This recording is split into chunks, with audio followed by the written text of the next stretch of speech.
A message from Major League Baseball. The following is a special presentation of CTV Sports.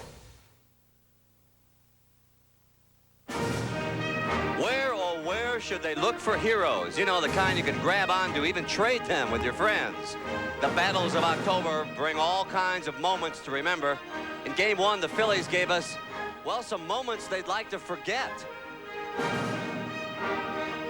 While the Blue Jays were artists, dancers in the field. Toronto came up big in Game 1, but they don't call it the World Game. It's the World Series. Fly ball to right, well.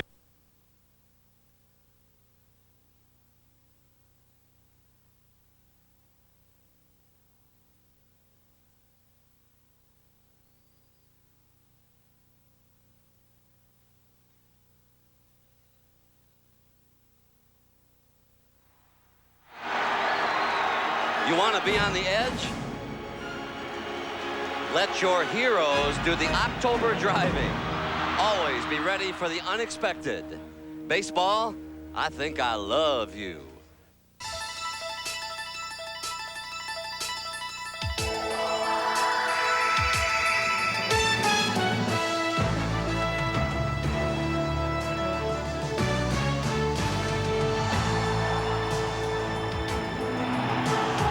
We welcome you live to Veterans Stadium in Philadelphia, where the rain continues to fall, but the ground crew has removed the tarp, and we are moments away from the start of Game 3 of the World Series. 58 degrees, the temperature as we approach game time, and there is the possibility that the rain will be off and on throughout the night, but baseball officials do expect to get this one in this evening.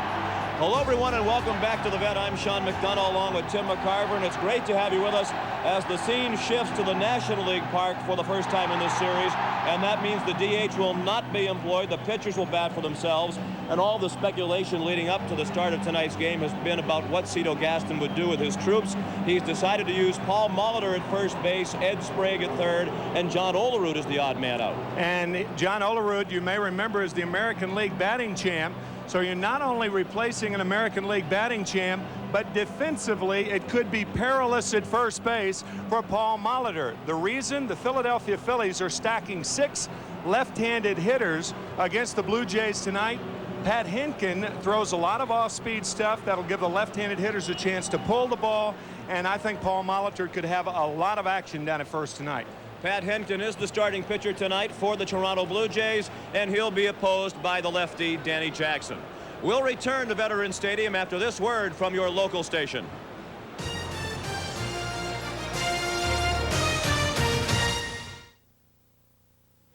This man is no ordinary man. He sets the prices at Canadian Tire, prices that get noticed, prices that have impact. He keeps prices especially low on many of the brands you use most. No, this is not a sale. It's everyday low prices like these Rubbermaid laundry baskets, only $2.99 each.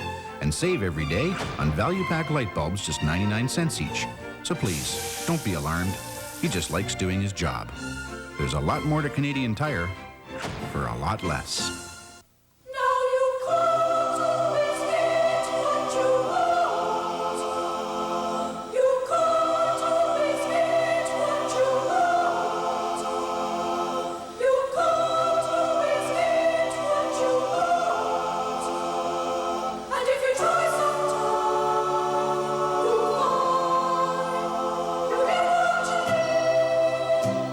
Trimark Mutual Funds. We manage to outperform.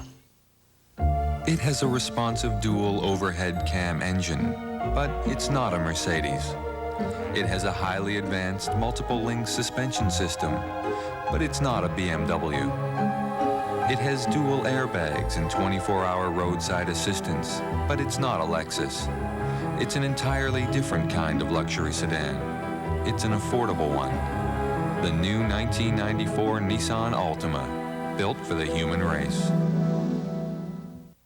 Every Wednesday, Canada AM offers you the chance to speak directly to the party leaders. Liberal leader Jean Chrétien tomorrow. Call 1-800-667-0309. One of the ways CTV helps make your world make sense.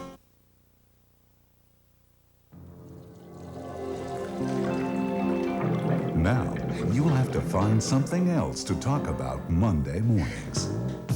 CTV's W5 with Eric Melling moves to Thursday starting October 28th.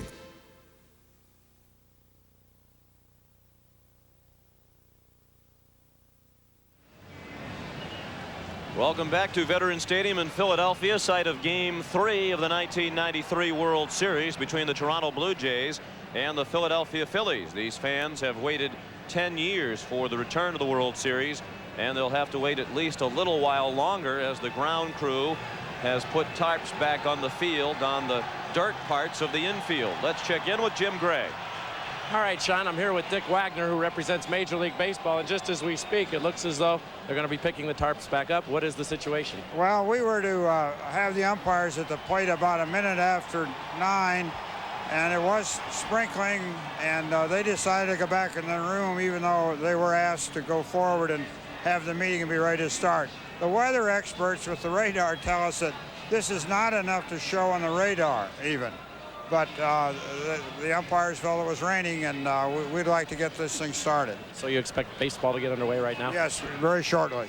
All right, Sean, that's the latest from down on the field. And interesting that the umpires, apparently against the request of the Major League Baseball officials, decided to go back to their room. And as you can see, it is raining. But the ground crew has removed the tarps from the 4 base areas. And one would imagine that the Phillies will be taking the field shortly. And as we say it starts to rain even harder. We'll be back in just a moment.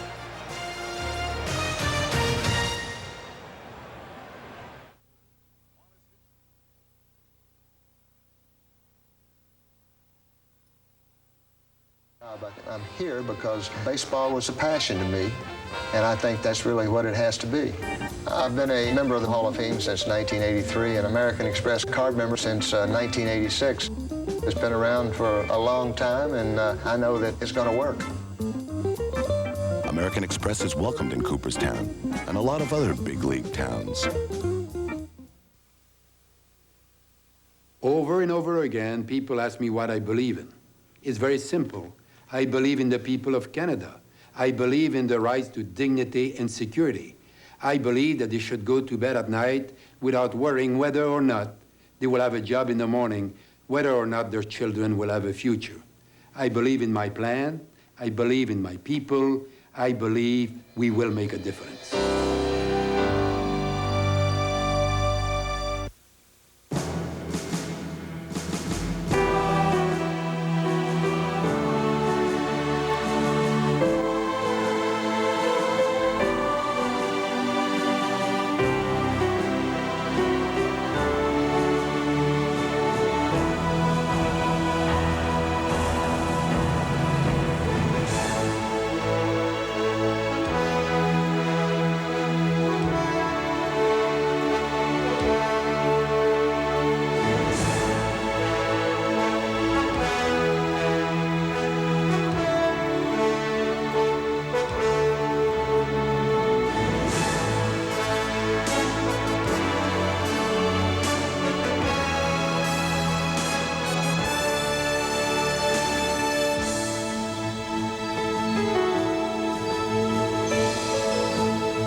And welcome back live to Veterans Stadium. Jim Fregosi on the telephone in the Philadelphia Phillies dugout.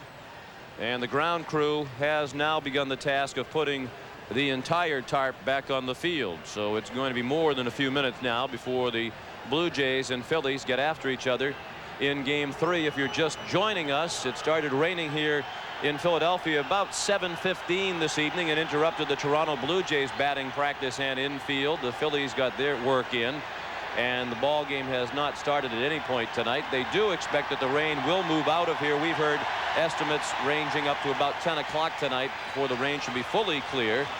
You heard moments ago Dick Wagner say that the weather service that they've consulted says the rain isn't even detectable on radar, but it is detectable if you're sitting in a seat outside here at Veterans Stadium. And Tim, the question obviously is what kind of an effect, if any, does this have on the players? Well, I think it definitely has an effect on the starting pitchers. The starting pitchers have already warmed up. They have cooled off. It's been about 5 to 10 minutes, and the longer this is dragged out, then Pat Henkin of the Toronto Blue Jays, of course, it's not going to affect Henkin that much, but Danny Jackson has to get out there, and there's really no place for him to warm up. He doesn't really have time to go back to the bullpen to do it. So I would imagine the home plate umpire would give him a few extra minutes to warm up and make sure he's comfortable before the game begins. Let's head back down to the Toronto dugout and rejoin Jim Gray. Jim? All right, thank you, Sean. I'm with Toronto manager Gaston and Cito. How difficult is this for Pat Henkin and both of the pitchers here tonight? Well, I think it's going to be tough. As long as it's not too long of a delay, it should be okay. But if it gets into 45 minutes to an hour, it's going to be tough. But, you know, look like they're going to try to play it, and I'd rather see us play it tonight than perhaps play it on Friday. What does this do to a psyche of a team who's all geared up for a time to play in a World Series? It's a lot different than a regular rain delay, I'd imagine. Well, that's true. And, of course, when you get all prepared to play and you have a rain delay, you go down, you get up, and sometimes you just hope that you can get yourself up again to play. And I know I never like to play in the rain, but sometimes you have to play in the rain. Is it dangerous on the turf? You've played on turf for a long time. Is it dangerous, slick out there? Well, it could be, and this turf looked like it's worn a little bit, and it could be a problem. It just depends on what type shoes you're wearing. You decided to use Paul Molitor instead of John Olerud over at first base tonight. Can you tell us why? Well, that was a tough decision. Of course, you know, you're taking the league leader and hitting on the lineup, but, you know, if I felt like Paul could play third base, I just think it's unfair for Paul Molitor to put him at third base when he has not played there since the All-Star game. And, of course, he played 2 games in '90 and played quite a bit in '89, but I think it was unfair to him. So what I'm trying to do is make sure that Molitor doesn't set the 3 ball games there. So we'll play him tonight, and, of course, probably put him on the bench tomorrow and put John Olerud back in the ballpark. Is it good for your team to stay out here right now, or are they better off in the clubhouse? Well, like guys, you know, they just kind of go where they want to go. I think they feel comfortable out here is fine, and some of the guys are up in the clubhouse, so it's just kind of what you feel is comfortable for you. All right, Cito, we appreciate you joining us. Thank you. Let's go back upstairs. Sean? Thank you, Jim. And Tim, interesting in the last few days talking with Cito Gaston, as we do before every game. It's more than once that we've heard him talk about not wanting to put players in positions that would be unfair to them. And we asked him about the possibility of Juan Guzman coming back to start Game 4. He said he didn't want to do that because he's a young player with a bright future ahead of him. He hasn't yet reached the stage in his career where he makes big money, and therefore he didn't want to jeopardize his future, even though his team's in the World Series right now. Well, it's interesting that you bring up Juan Guzman, because I think that if the game is rained out tonight, it would benefit the Blue Jays, because what that would mean is that they would probably scratch Todd Stottlemyre, who is scheduled to be starter in Game 4. That would be able to for them to bring up Juan Guzman, have Dave Stewart start on Friday. So in effect, the 2 top starters with Toronto would be starting 2 each, or 4 of the first 5 ball games. And of course, if there is a rain out here tonight, that would eliminate the travel day scheduled for Friday, and they would have to play on 5 consecutive days with the Blue Jays and Phillies. Once again, let's rejoin Jim Gray. All right, we've run across dugouts. We're with the Phillies manager, Jim Fregosi. Jim, how difficult is this for your players? Well, you know, the difficult part is that we've warmed up our pitchers, so now they have to sit and wait. That's the biggest problem. And you will ask for more time from the umpires for that? Well, yeah, they'll get their normal time, whatever it takes them on the mound to get themselves ready.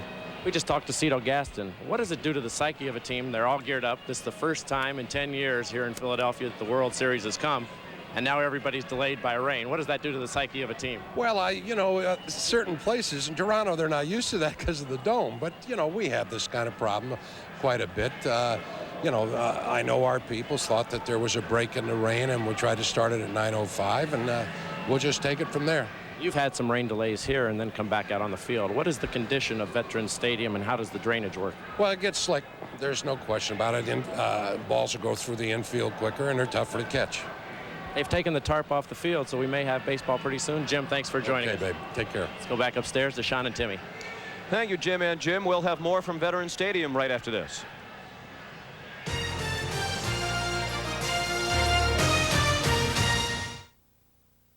Labatt presents the World Series on CTV. Sponsored by Labatt Blue. Honest and true, you bet it's blue. Here's Here's 2 more reasons why all trucks are not created equal. Buy selected Ford pickups and get the V8 engine upgrade and handling package at no extra charge. Plus, get 3.9 financing up to 48 months, but only till October 22nd and only at your Ford and Mercury dealer. A fall preview from Manhattan Casuals.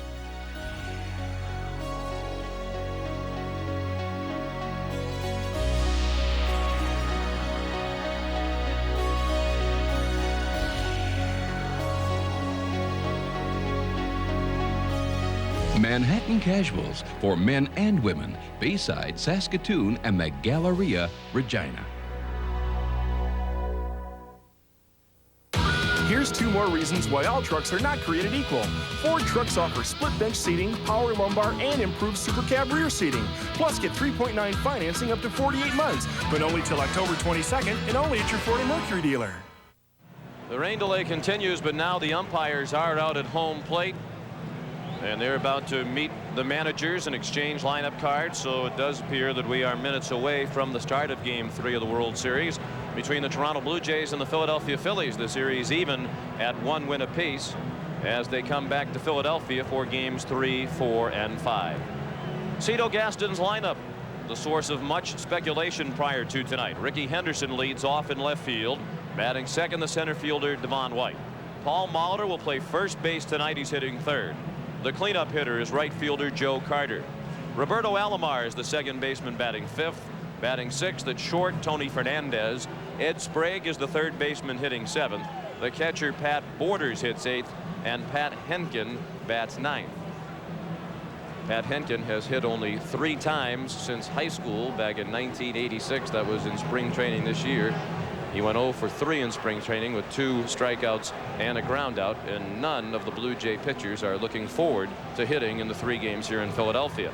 Let's rejoin Jim Gray. Jim? All right, we're just told by Major League Baseball that they're going to take the field in 2 minutes. So in 2 minutes, you'll be out with Danny Jackson. How much will this affect him? I don't think at all. You know, it's we've had a couple of these before, but I don't think it should affect him at all. To warm up and then to cool down, would this just be like an inning on the bench? Probably.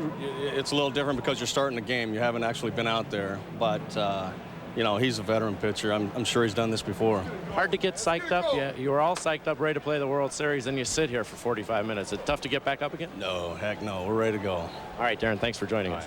Timmy and Sean? We'll be back, we think, with the first pitch of the ball game right after this.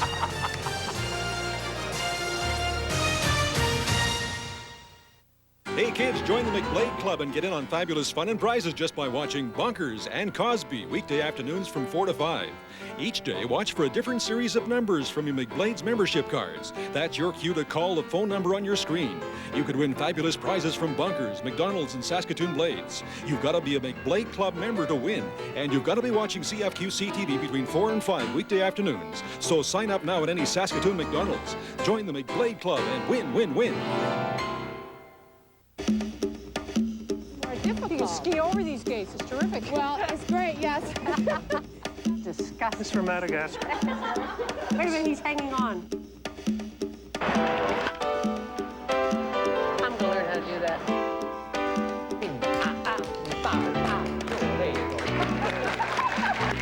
Kiss. Now that's what you... Live, love, and laugh with Deanie Petty, 10 a.m. weekdays on CFQC TV.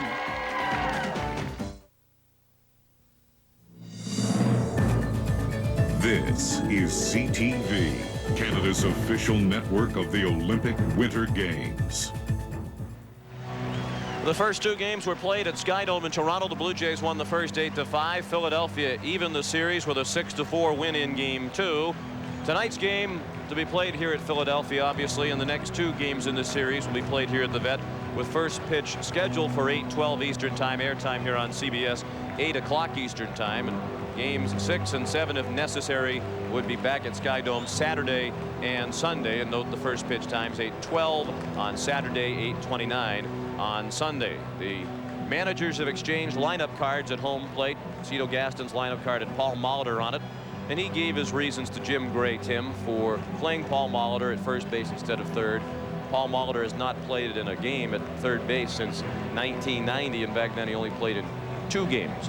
As far as first base is concerned, he hasn't played first base since September 3rd, and Paul has only played 23 games at first base this year. I think you can approach, as far as the rain is concerned, you could approach Molitor's playing first two ways. You could say, well, with the wet infield, Paul Molitor, it's going to be even tougher on Molitor at first base. Or you can take the attitude that it's neutralized all the positions, that because the infield is a bit wet, that all the infielders are going to have problems. Once again, here's Jim Gray. All right, I'm with Roberto Alomar. Roberto, what have you done for the past hour? Well, I've been sitting around the dugout. I've been not doing that much, but now I'm going to do the job, and I'm looking forward to play baseball. How much effect will it be for you guys not to have John Olerud over at first base tonight? Well, I don't think it's going to be a lot of affect us. I think we're going to try to do our best, and I know John is going to be there maybe in the latest inning. It's time for baseball. Time for baseball. I say hi to my dad's birthday tonight. All right, let's go up to Sean and Timmy. His dad, Sandy, is watching from Puerto Rico. The defense for the Phillies, Pete Incaviglia will be the left fielder. Lenny Dykstra in center field. Jim Eisenreich, who had a big 3-run homer in Game 2, will be the right fielder. Dave Hollins at third base. And Kevin Stocker at shortstop. Mariano Duncan, even with the right-hander pitching. This is his third straight start against right-handed pitching. He'll be at second. John Kruk at first base. Darren Dalton behind the plate. And Danny Jackson, one of his big wins in postseason play, and he has had several. He's 4-2 in postseason play. And Game 4 of the National League Championship Series, I think, was the turning point in that series. That evened the series at 2-2, and the Phillies won the last two games played against the Atlanta Braves. Even the series and turned the momentum back in favor of Philadelphia. They went on to beat Atlanta in 6. The umpires, Mark Johnson of the American League, calls the balls and strikes. He's working in his first World Series this year. Charlie Williams of the National League at first. The American League's Tim McClelland at second. Dana Dubuque at third base. Dave Phillips, the crew chief, along the left field line. And Paul Runge has the plays in right. Paul Molitor, the choice to play first base tonight. And as you heard Roberto Alomar say, it's quite possible that we'll see John Olerud at some point in the ball game.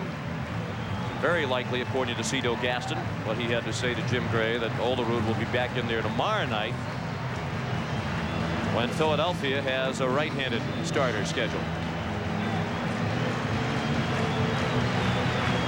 Game 1 won by the Blue Jays. Roberto Alomar's defense was the big story, and he had a 2-run double that helped lead Toronto to the 8-5 win. And Jim Eisenreich had a 3-run homer that capped a 5-run third. The Phillies jumped off to a 5-0 lead against Dave Stewart in Game 2 and won 6-4.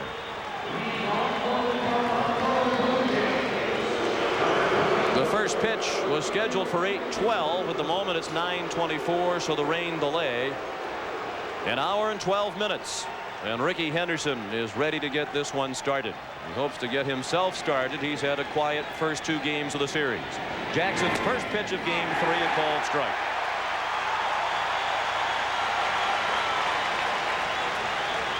Rickey's 1 for 6 in the first 2 games. He singled off Curt Schilling in Game 1. He has walked leading off the first inning in each of the 2 ball games. That was the bottom of the first up in Toronto. And despite the rain, you look around, you can't find an empty seat at the vet. A crowd of 62,000 expected. And right across the street at the Spectrum, they have a crowd of 14,000 in the building to watch a Madonna concert. So they expect a mammoth traffic jam. Perhaps the rain will help in that regard. The game will end a little bit later and give the concert goers a chance to get home. The 0-2 is outside. Lenny Dykstra batting .375. He's been on base 6 times and has scored 3 runs. Rickey Henderson, a .167 average. He's been on base 3 times and he scored 1 run. And they have been exchanging barbs back and forth through the media. Henderson, in the opinion of many, the greatest leadoff hitter of all time. But Lenny Dykstra wanted to point out that this year he was the best leadoff hitter in baseball. They've had different variations of that conversation running all week. Base hit. So Henderson has his second hit of the World Series, an opposite field single on a 2-2 pitch. Danny Jackson features a fastball away and a breaking ball inside to right-handers. He rarely comes inside with a fastball. This ball a good pitch, and it's punched to right by Henderson to lead off the ball game. Devon White 3 for 8 through the first 2 games, including a home run off Curt Schilling in game 1. Henderson 0 for 1 in stolen base attempts in the World Series. Good sinking movement on the pitch from Jackson. 1 strike on White.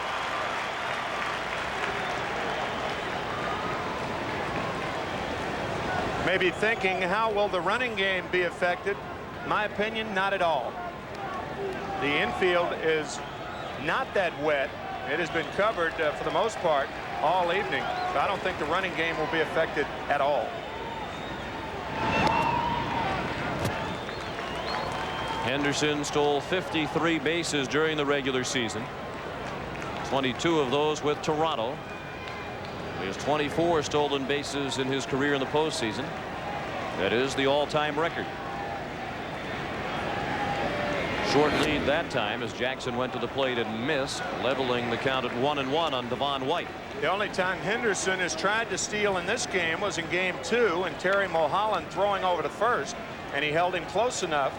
By the time he did run, Darren Daulton threw him out. The infield at double play depth. And the ball outside, 2-1. Then first baseman Paul Molitor waits on deck.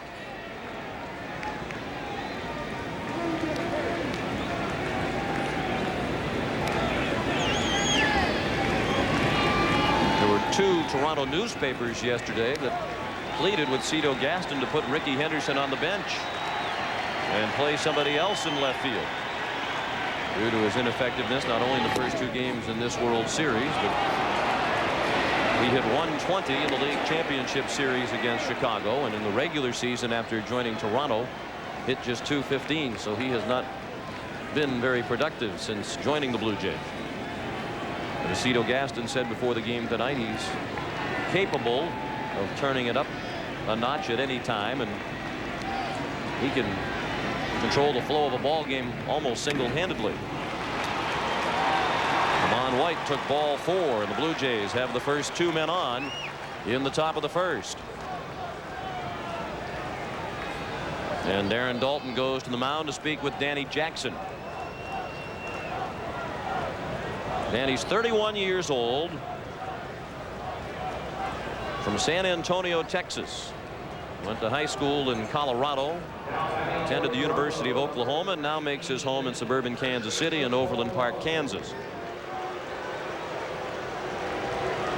Paul Molitor 3 for 7 over the first 2 games.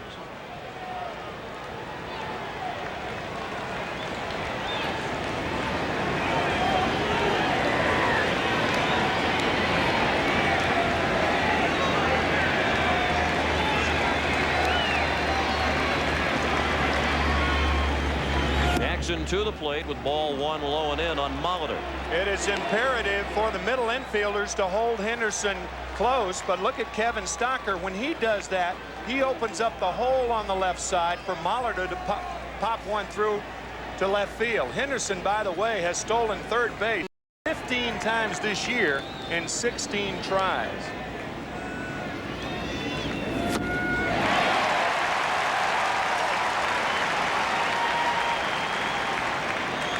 For the most part, Paul Molitor has been a DH the last 2 years. Well, he has played in the field during his career. Most of his action has been at third base. Most recently 2 games in 1990 at third, 23 games at first base this year. Shoulder troubles have contributed to his being almost exclusively a DH in recent years, and that undoubtedly played a part in the decision to keep Paul away from third base. He joked when the idea was first raised about the need for the pitchers to cut off his throws from third across the diamond and relay them onto the first baseman. But he was having difficulty with his shoulder when he was taking ground balls at third base, preparing for the possibility of playing that position in the World Series. Sinking fast in right center and in for a hit, and on the wet turf it scoots past Eisenreich to the wall. Henderson is in, Devon White is in, and Molitor has a triple.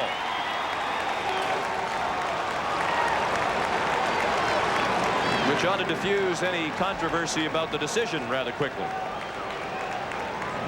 I think Cito Gaston is hopeful that Paul Molitor can drive in more than he can let in.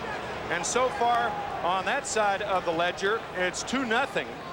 Not only the Blue Jays, but the move to put Molitor in the ball game. Watch how that ball just scoots right by Jim Eisenreich. And Molitor with the triple. He had 5 during the regular season. 2-0 Blue Jays, and Molitor is at third with nobody out. And the fourth batter of the inning is Joe Carter, the right fielder. Joe is 2 for 7 through the first 2 games with a homer and 3 knocked in.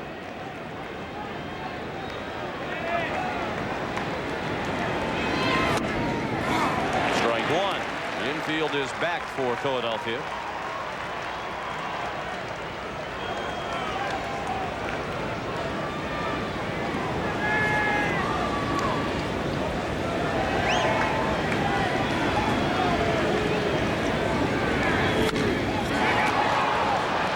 Should be deep enough to get Molitor in. Eisenreich the catch, and Molitor trots in from third to make it 3-0. A sacrifice fly for Joe Carter, and that's his 4th RBI of the World Series. I think another thing that factored into Cito Gaston's reasoning of starting Molitor tonight against the left-hander was that Molitor, a .363 hitter against left-handed pitching this year, that was second in the major leagues to Rich Amaral of the Seattle Mariners. Now Roberto Alomar, who looked at ball 1. He's batting 5th tonight. He's been in a different position in the starting lineup in all 3 games. 3rd, 6th, and now 5th. He had a smash down to 3rd, but right at Dave Hollins for the 2nd out of the inning. That's why they call 3rd the reaction position.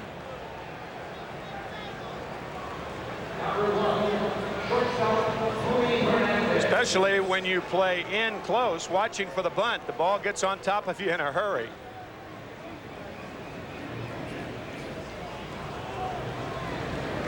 Now Tony Fernandez, 2 for 6 in his first World Series.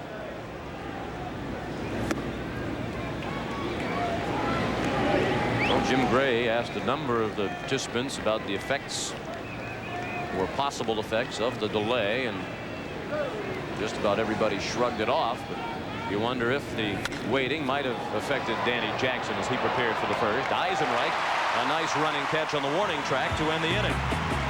3 runs for the Blue Jays in the first after a half-inning Toronto 3 in Philadelphia coming up. Hi, everybody. We're out here at Saskatchewan Place. The rain delay doesn't worry. We've had a great start to the ball game. It was all worth it. I'm out here with hundreds of wild and crazy Blue Jay fans, and you've still got time to come out and join us as well. We've got all of our major prizes to give away, including tickets to the NHL games and to a Blue Jay game next year as well. And we've got lots of hot dogs to give away as well. So come on out. Let's play ball. The Blue Jays leading the Phillies after the first inning. Live at Saskatchewan Place, I'm Craig Wilson.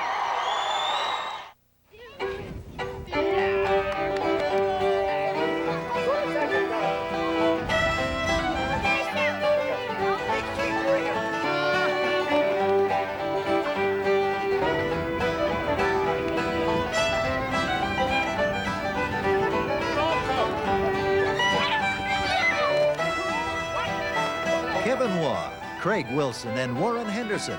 Good sports on CFQC TV News Center. World Series Flashback. Coldwell Banker, together with Canada Trust Realty, the new power in Canadian real estate. October 20th, 1992. Game 3 of the World Series. And the catch. Scoreless ball game. First pitch to Justice. Well hit to center field. Devon White racing back to the warning track. Great catch up against the wall. And the runners passed each other. Pendleton went by Sanders. He has already been called out. Now they have Sanders in a rundown with a chance for a triple play. Gruber did not get him. Sanders made it. The replay showed he did get him, but it didn't matter. The Jays won to lead the World Series 2-1. Jim Fragosi's Phillies trail 3-0 as they come up for the first time tonight with Lenny Dykstra leading off in center field. Batting second, the second baseman Mariano Duncan.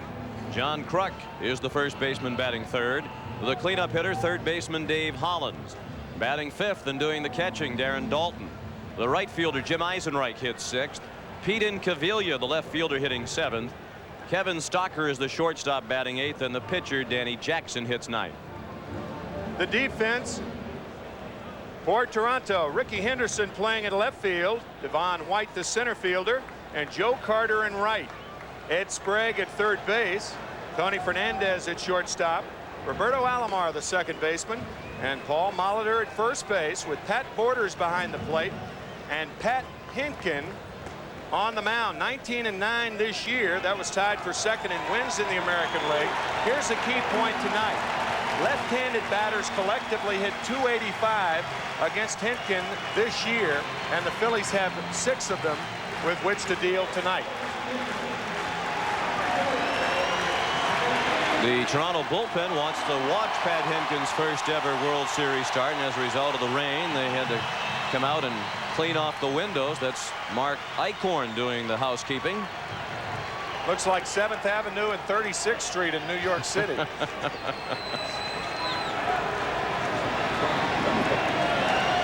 Lenny Dykstra leads off. 3-0 Toronto as Philadelphia bats in the first. Hinkin's first pitch high for ball one. Paul Molitor at first base. At the belt. Hinkin features a high fastball generally, a curveball and a changeup. And pitching coach Galen Cisco says he needs to get the changeup and the curveball over.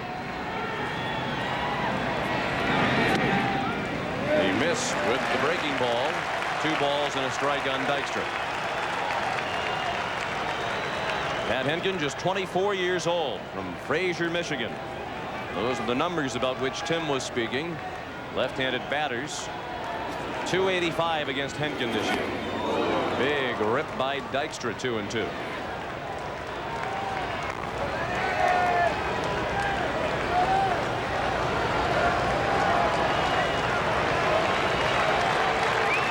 Hinkin was knocked around in his only start in the league championship series against Chicago. He allowed 6 runs on 9 hits in 3 innings.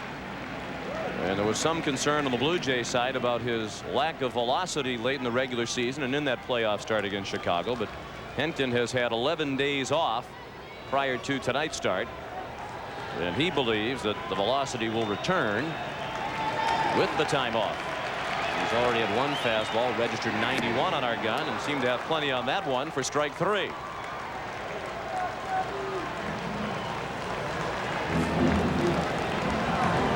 Not often you get Lenny Dykstra leading off a ball game up and away, and Hinkin blew that ball by him. So he overmatched Len Dykstra, a guy that's tough to overmatch, 2 times, swinging and missing. Now Mariano Duncan, who's been an offensive standout in the first 2 games for Philadelphia with 4 hits. He looked at strike 1. Jim Fregosi says now it's a best-of-5 series and we have 3 games at home. That is certainly an accurate read on the status of this series. He was happy to escape Toronto with a split of the first 2 games.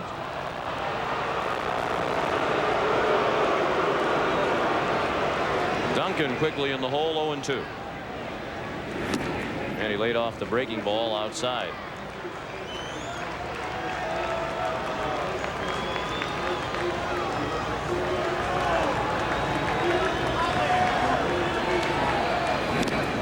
dirt again. Duncan laid off it, and he asked Mark Johnson to take a look at the ball.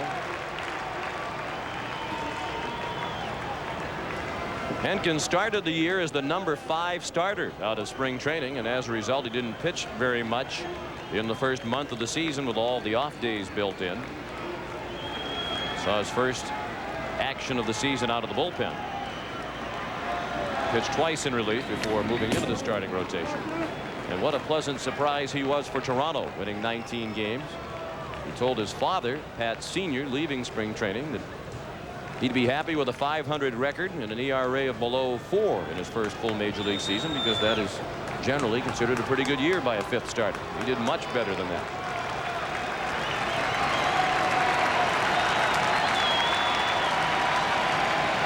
The 2-2 fastball fouled straight back.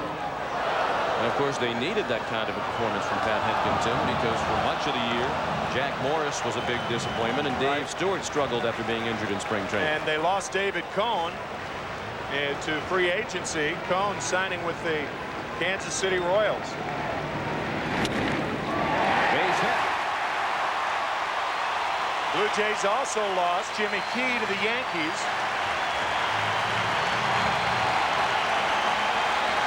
Good hitting by Duncan right there. He went out and got a breaking ball off the ground. And the Phillies have their first hit. And that's what the Phillies want to do, get the crowd back into the game. Duncan with his 5th hit of the series.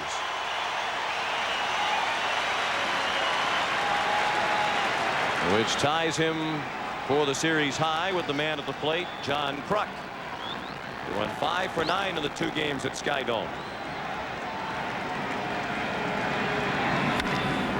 Base hit past Molitor.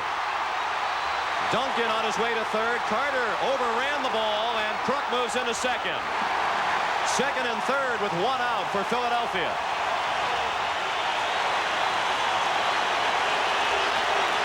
And when Paul Molitor was asked before the game tonight about playing first base, he said the toughest situation is when holding runners on with a left-handed hitter at the plate.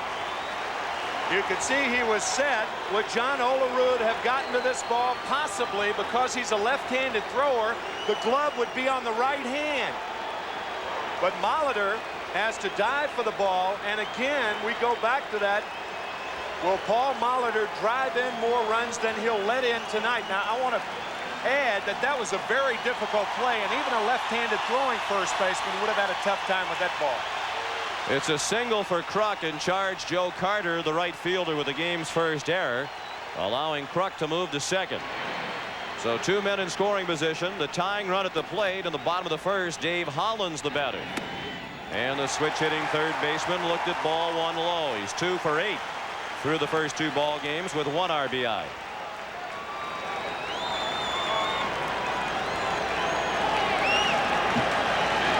The Blue Jays lead 3-0. Foul tipped into the mid of Borders. A ball and a strike on Hollins.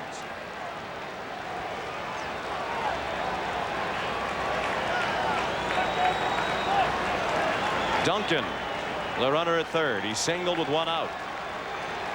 And took third on the single by John Kruk, who moved to second on the error by Carter. A pop-up, straight back and out of play. No chance for Borders.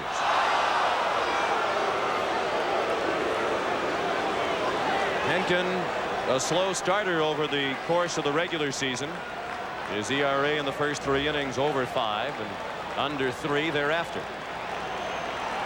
That's unusual, because usually the first time a pitcher faces a batting order, he should have the edge.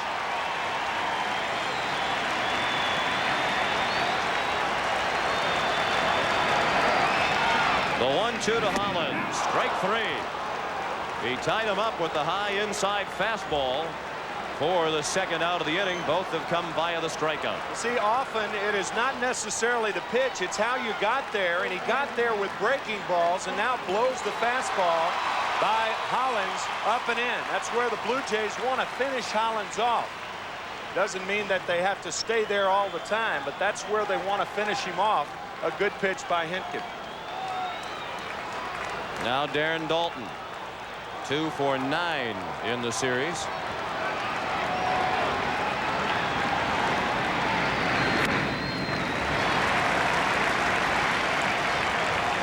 1-0 the count on Dalton.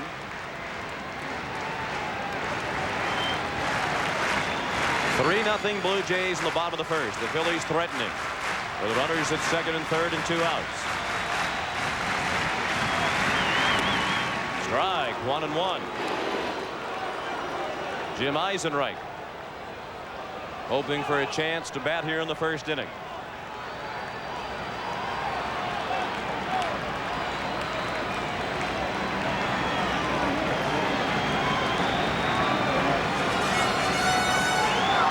Dalton has been the Phillies' leading hitter versus right-handed pitchers in the postseason. 1-2. I think he's throwing harder than the Phillies expected. Lenny Dykstra striking out, waving at 2 pitches. Holland striking out, and now Dalton.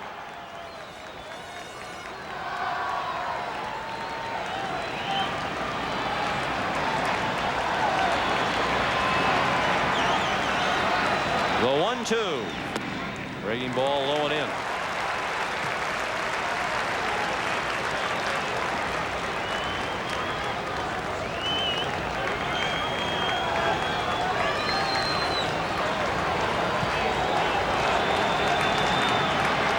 Trying to battle out of the first inning jam. And he's gone full with Dalton.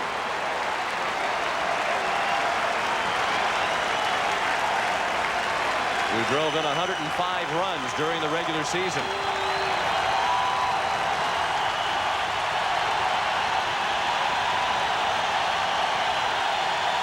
And many of the fans on their feet.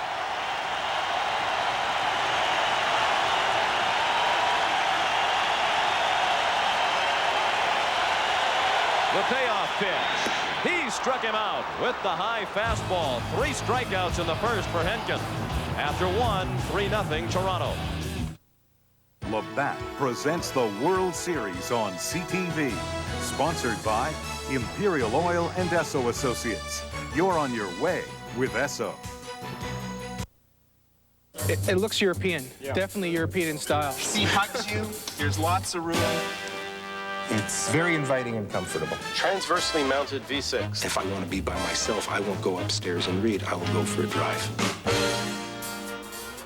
It would be a winding road, trees, mountains. There would have to be water. I love the way this thing corners. Responses in this car are smooth. I could drive this car all day. You just made a dream come true.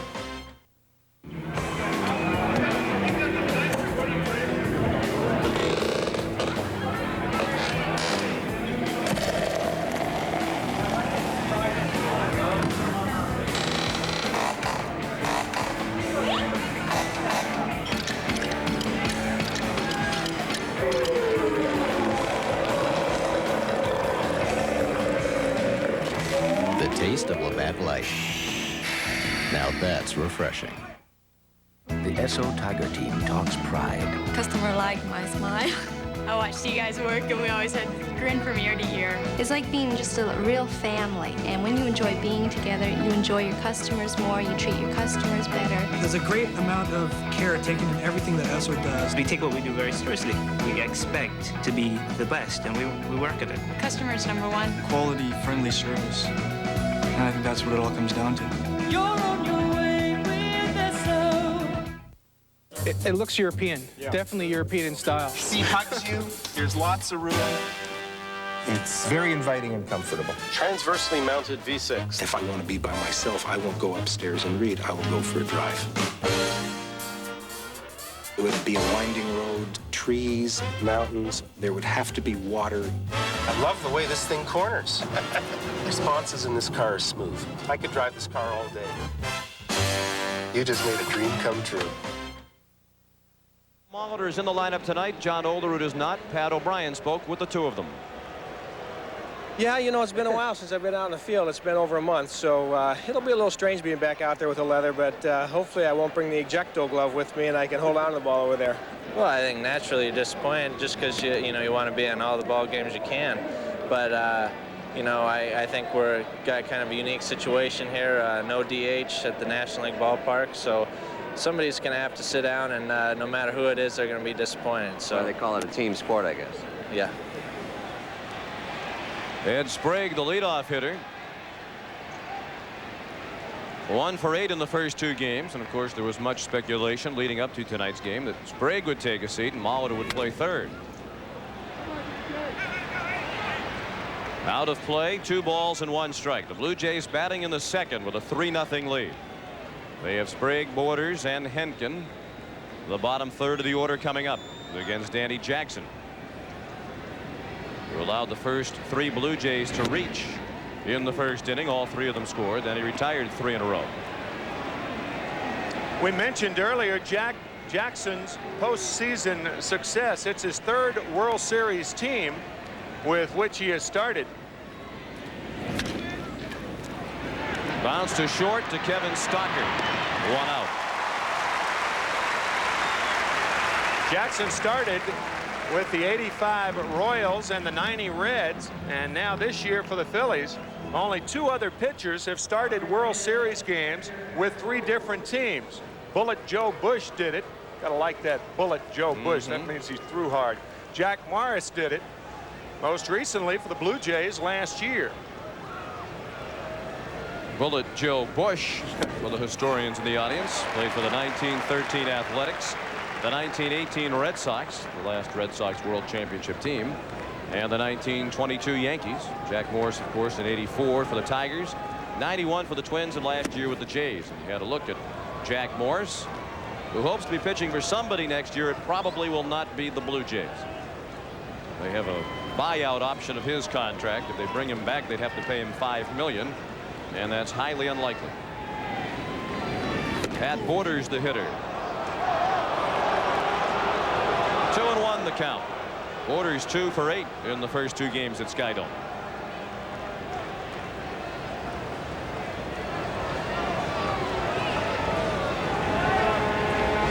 And there's speculation Borders won't be back, but he might be traded to make room for the highly touted catching prospect Carlos Delgado, who drove in 100 runs at AA Knoxville this year. Some of the members of the Toronto media were questioning the timing of Pat Gillick's statement a couple of days ago. He's the Toronto GM. On the ground is second. Duncan throws him out. Pat said probably 25% of the roster would not be back next year. And the timing of that statement was questioned. Why would he bring that up as the members of this year's team are heading into the World Series? We talked about it briefly on Sunday night. As far as Borders is concerned, I think the Blue Jays have to maintain a catcher with experience for the pitchers of the Blue Jays. Delgado, I think everybody agrees, he's ready to hit in the big leagues, but not ready to catch in the major leagues. First major league at bat for Pat Henkin. As we mentioned earlier, he has hit 3 times in spring training without getting a hit. First time that he has batted in a game that really mattered for Pat since 1986, when he was at high school in Fraser, Michigan. And he was also a shortstop back then. Hit .399 as a high school player, and hits a little lob that will be handled by Duncan. 1-2-3 go the Jays in the second. After an inning and a half, 3-0 Toronto.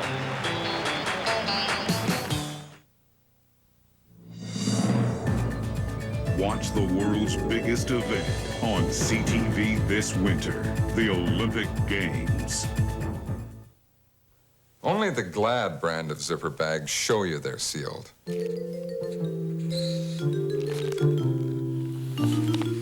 Glad zipper bags, because the Glad Lock seal changes color. Green means freshness is sealed in.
Out here isn't the only place our Ford F-Series pickups have blazed new trails. Our engineering labs are filled with constant improvements like our new standard airbag and new convertible console seat.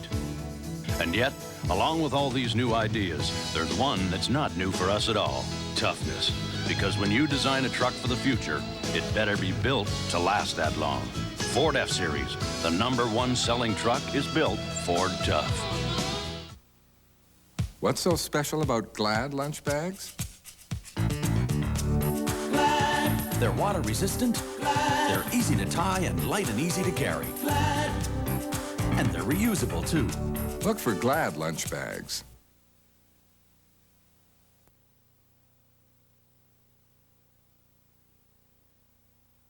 Sean McDonough with Tim McCarver, Jim Gray and Pat O'Brien at Veterans Stadium in Philadelphia. Game 3 of the World Series. The series tied at 1 win apiece. The Blue Jays lead tonight 3-0. As Philadelphia bats in the second against Pat Henkin, Jim Eisenreich looked at ball 1 inside. He's 2 for 9, but one of those hits the big 3-run homer that put the finishing touches on the 5-run third against Dave Stewart in game 2.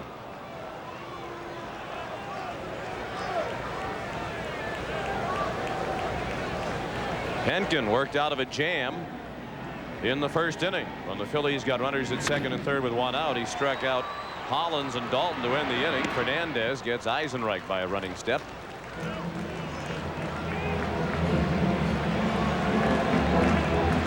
As you saw a moment ago in the shot of Pat Henkin, it is still raining here. Very light rain is falling at Veterans Stadium.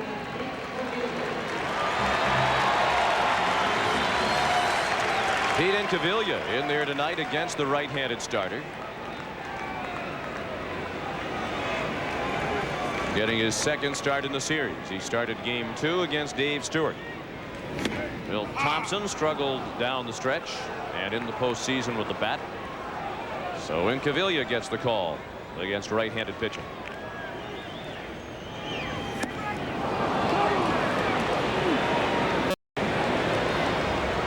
Pete Incaviglia with 24 home runs, 89 RBIs, and only 368 at-bats. Only 2 other players were that productive in home runs and RBIs and that few of at-bats. Ted Williams in 1950 and Mike Schmidt in 1981. And it was Mike Schmidt, a great third baseman of the Phillies, 548 lifetime home runs, who threw out the first pitch tonight. Kevin Stocker, the batter, following the strikeout of Incaviglia, the 4th K already for Henkin. Stocker is 2 for 6.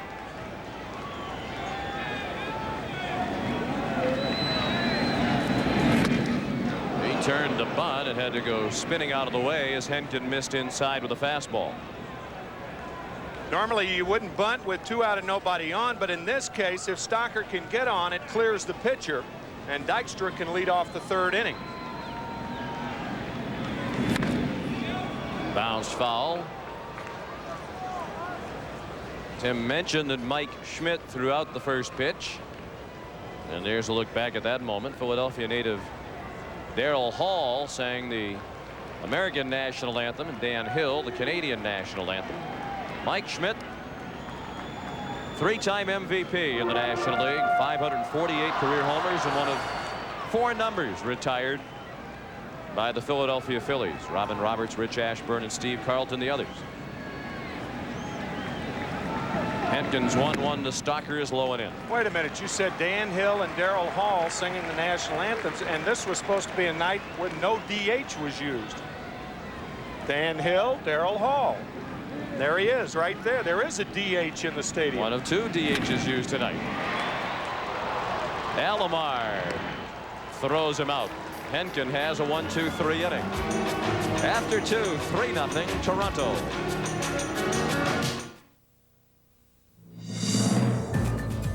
Join CTV as the world's youth assembles in Lillehammer for the Olympic Winter Games.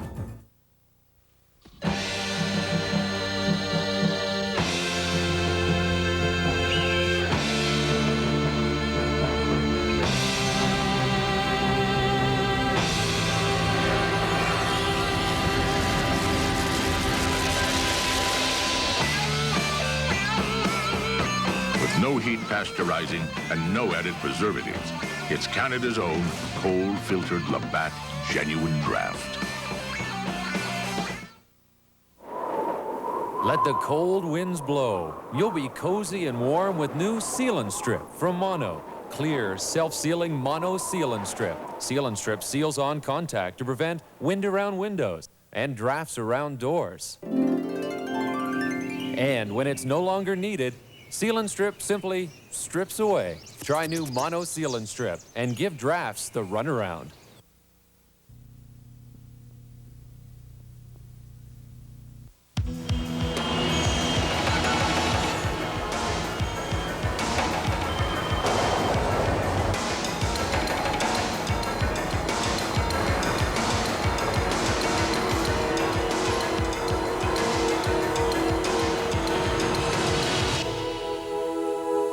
Relax.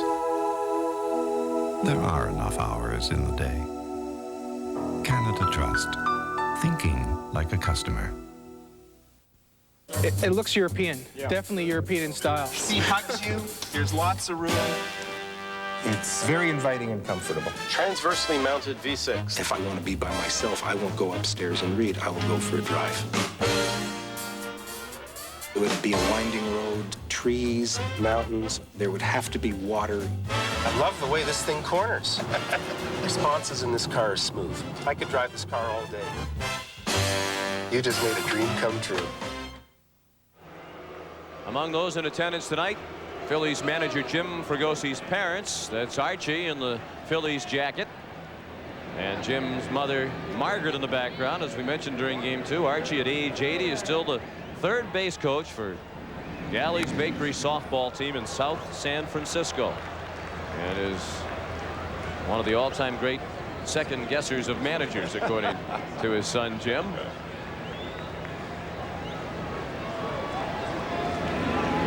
For many years, Archie Fregosi was a volunteer firefighter in South San Francisco, and Jim Fregosi said when he was a young boy, the horns would go off, signaling a fire. He'd race to the car and hide in the back seat so that he could go along to the fires with his dad, who worked at a delicatessen in South San Francisco. These days, Jim Fregosi's living in a hotel right across the street from Veterans Stadium. He lived in a hotel the entire year. That hotel now owned in part by Ron Jaworski, the former Eagle quarterback. Ricky Henderson, the batter, 2-1 the count, and now 2-2. Ricky singled leading off the ball game and scored the first of the 3 Toronto runs in the first inning. The Blue Jays batting in the third, the top of the order against Danny Jackson, and it's 3-0 Toronto. Henderson, White, and Molitor coming up.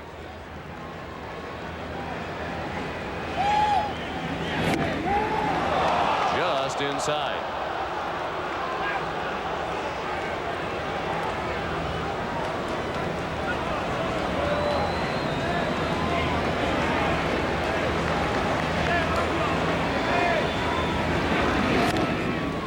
Hands and pulled foul. Henderson struggles in the postseason, as we mentioned, prompted some in the Toronto media to say he should be benched, and others to suggest that perhaps he's coming toward the end of his career at age 34. I think that's premature in Henderson's case. I mean, he had a terrific first half of the year for the Athletics. In the air and right, Eisenreich at the wall makes the catch. Right in front of the 371 mark.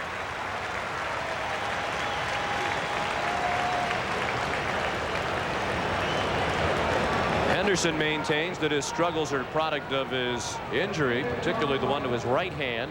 His left hand has also been bothering him. He says it's tough to generate much power or bat speed with his hand as sore as it is as the result of being hit by a pitch back in late August. Devon White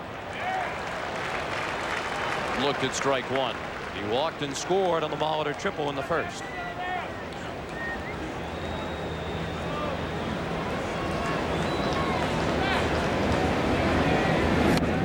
Up and in. Devon White with a .352 average in postseason play. Paul Molitor .347, and Roberto Alomar at .340 can extend that. The top 5, 3 Blue Jays. A pop-up in the direction of Duncan.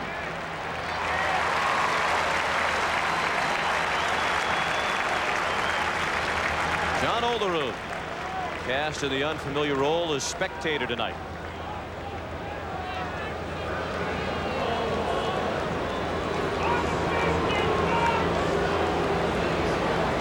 Paul Molitor, triple to the wall and right, a ball that skipped by Eisenreich on the wet outfield turf to drive in 2 runs off Danny Jackson in the first. Molitor scored the 3rd run. And Jackson has retired 8 in a row since the triple by Molitor. That's well hit to left. Incaviglia watches it go. Home run, Paul Molitor. So playing first base agrees with Molitor. A 2-run triple in the first and a line solo home run here in the 3rd.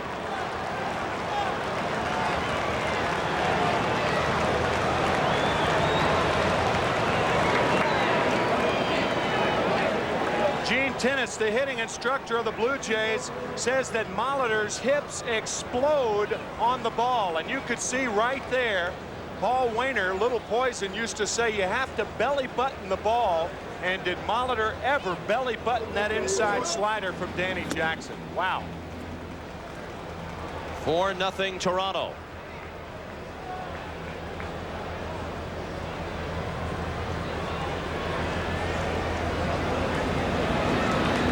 That's just the 2nd postseason home run allowed by Danny Jackson. The other one was hit by Jose Canseco in Game 2 of the 1990 World Series. The 1-1 to Carter. Bounced past Jackson and through the middle, a base hit.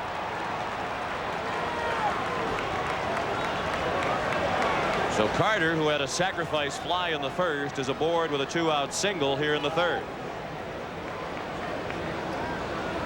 Though Joe Carter joins the hit parade. That is hit number 4 for the Blue Jays. And Paul Molitor, by the way, has half of the cycle, the 2 toughest hits to get in the cycle, the triple and the home run. And he should get up at least another 2 times, possibly 3. Alomar fouled out of play straight back. Alomar, one of 3 switch hitting starters for the Blue Jays, and all 3 of them hit better from the left side. White, Alomar, and Fernandez batting from their weaker side tonight.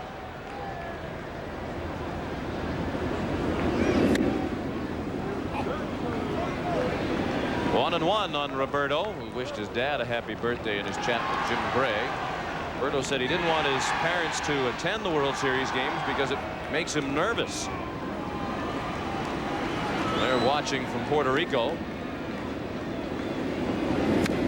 Roberto got off to a slow start, however, in the league championship series. Started out 0 for 8. So he put out the call for his parents, paid to fly them from Puerto Rico to Chicago. Wound up going 6 for 11.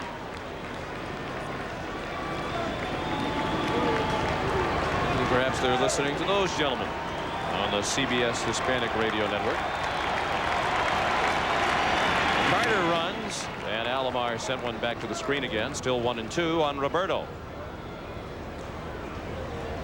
Carter had 8 stolen bases during the season, and I think Cito Gaston relaying the signs to Nick Leyva, the third base coach, and because it's a good running situation. 1 ball, 2 strikes, 2 outs, especially with a big lead.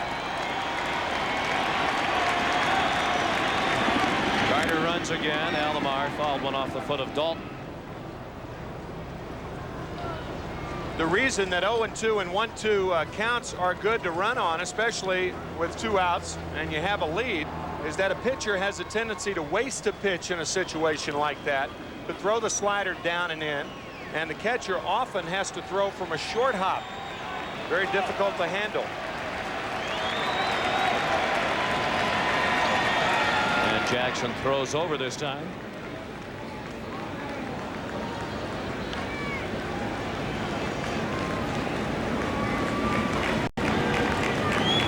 4-0 Toronto, and the Blue Jays are batting in the third with Carter at first and 2 outs. They scored a run in the inning on the home run by Molitor. Carter was not running on that 1-2 pitch, and it's 2-2 on Alomar.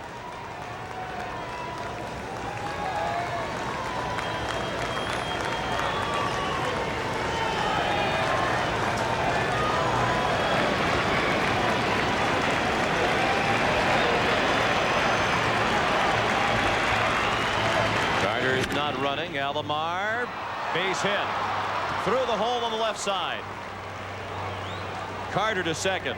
So all of this has happened with 2 outs for the Blue Jays. The home run by Molitor, and now back-to-back singles by Carter and Alomar.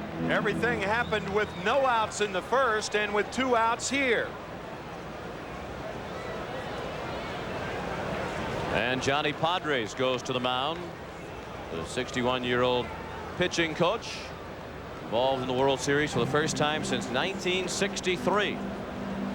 Back in 1955, he was the MVP of the World Series, leading Brooklyn to its only world championship. Beat Brooklyn 2-0 in Game 7. Jim Fregosi saying before the game that he's received a lot of nice letters from a lot of people in baseball. Buzzy Bavesi, the general managers of the Dodgers and Angels and Padres, sent him a letter talking about Padres. That was the San Diego Padres as opposed to Johnny Padres. He said he was the money pitcher of his era. That the Dodgers had a lot of great pitchers. Sandy Koufax, Don Newcomb, Don Drysdale. But the guy to give the ball to when the show was on the line was that left-hander right there, Johnny Padres. He shut out the Yankees in Game 7 of the '55 World Series. 2-0. The count on Tony Fernandez, who flied to right back in the first, ending the inning. Toronto has a 4-0 lead, and they're threatening to build on it with first and second and 2 outs.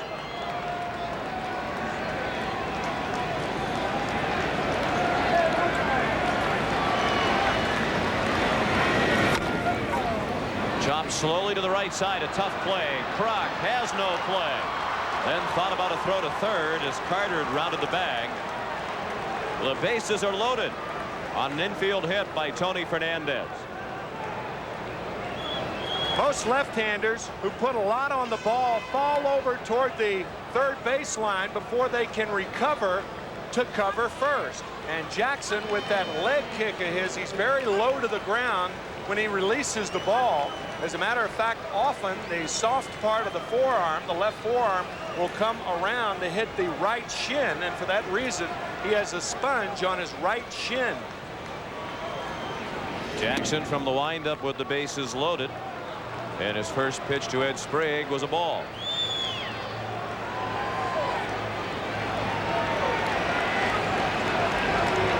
Jackson had some tingling in his fingers back in 1988, and the reason was he was hitting that left forearm on his shin, and since that time he has been wearing that sponge. Bobby Thigpen is warming up in the Philadelphia bullpen.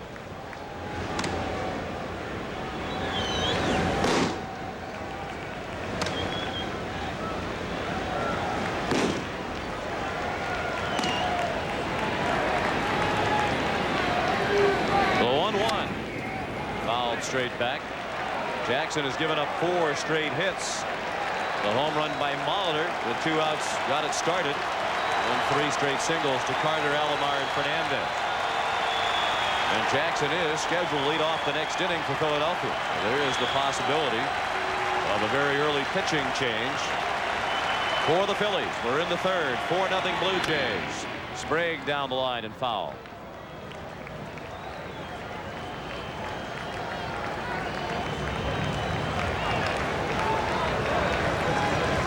Sprague is still in search of his first hit against left-handed pitching in this postseason.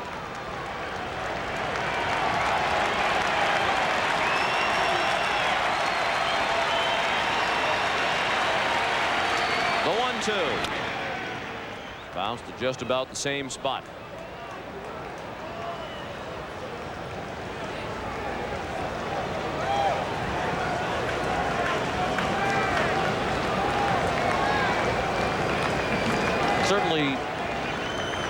Seems as though the rain delay and the early scoring by Toronto has combined to take the crowd out of the ball game.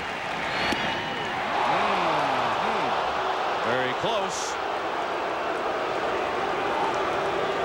Yeah, but when a pitcher is all over the place, you don't get a pitch like that. And as you can see, that ball clearly inside. If you're wild, an umpire is less apt to give you the close pitches.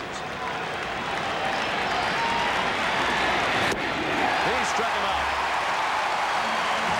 The Blue Jays get one and strand three. And we'll return to Veterans Stadium after this message and a word from your local station.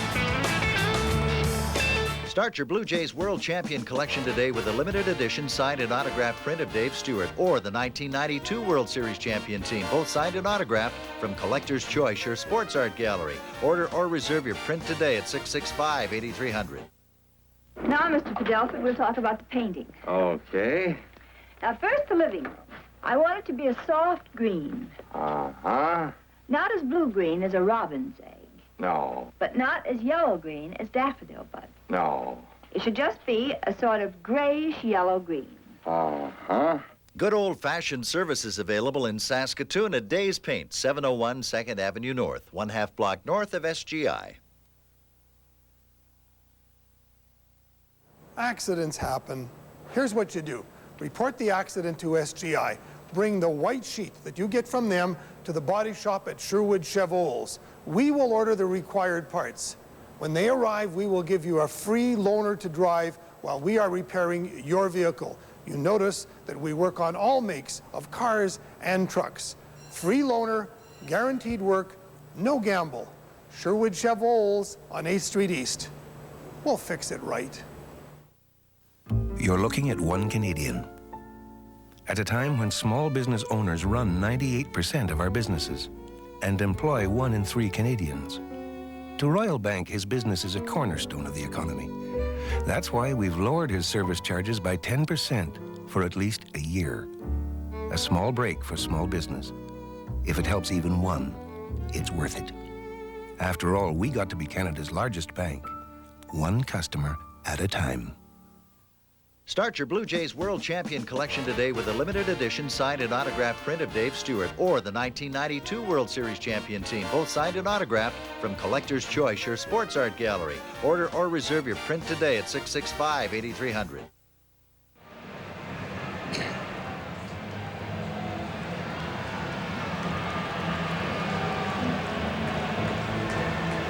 The Toronto Blue Jays lead 4-0 as Philadelphia gets ready to bat in the third against Pat Henkin. Danny Jackson, the pitcher, will hit for himself to lead off the inning, and then Lenny Dykstra and Mariano Duncan. Only one hit in the postseason for Danny Jackson, but as you may recall, it drove in the game-winning run in Game 4 of the NLCS this year against Atlanta.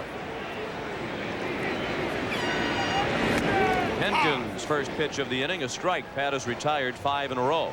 John, you and I were talking between innings about whether Jim Fregosi should use a pinch hitter right here. I would use a pinch hitter. I think being 4 runs down, things shift to the offense. You got to score runs, and first in baseball are very important, and you get the first man on. Jim Fregosi has opted to stick with Danny Jackson one more time through the lineup. Pop up. It will be close. Molitor watches it drop a couple of rows deep. Well, Jim Fregosi's feeling is probably that his middle relief, long relief, has been a weakness of his team all year. It's only the third inning, and he does have the highest scoring team in the National League, capable of putting up runs in bunches. He probably just wants to stay away from that middle relief if he can. Phillies with 877 runs scored, the most in the National League.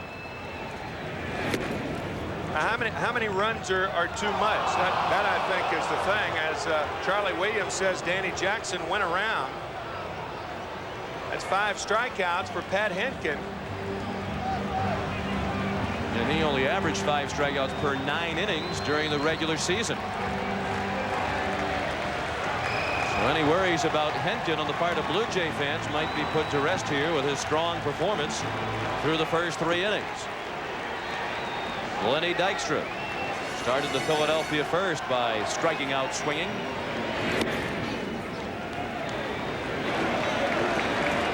1 on Dykstra.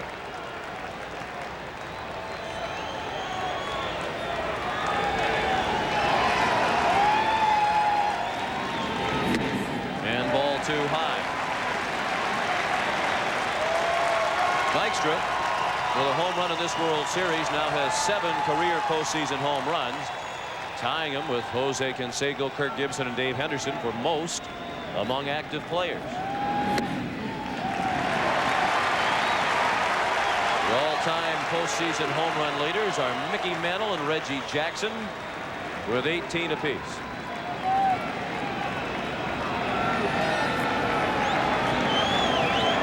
Of course, Mickey Mantle, at all of his home runs in World Series play, did not have benefit of League Championship Series when he played. The 3-1 on the ground down to Molitor, and he handles his first chance cleanly. There's the Spectrum right across the street, the home of the Philadelphia 76ers and the Flyers and the wings of the Major Indoor Lacrosse League.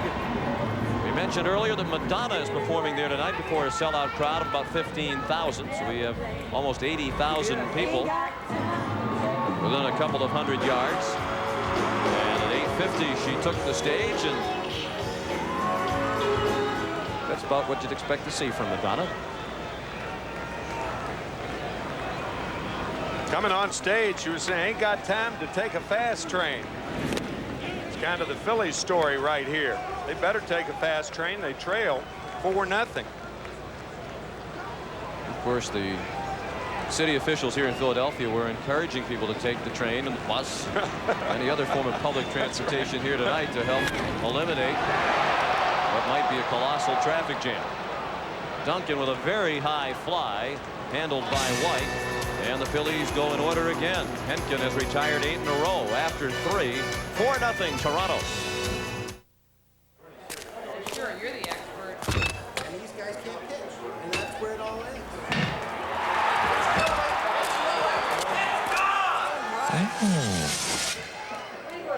Man, I'd like to have that pitch back.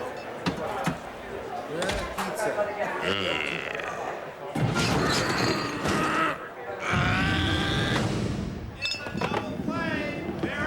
The taste of Labatt Light. Now that's refreshing. This is a Sony Trinitron commercial.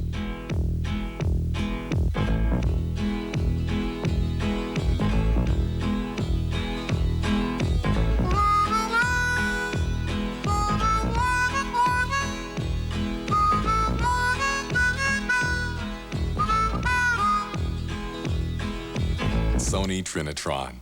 Designed to last.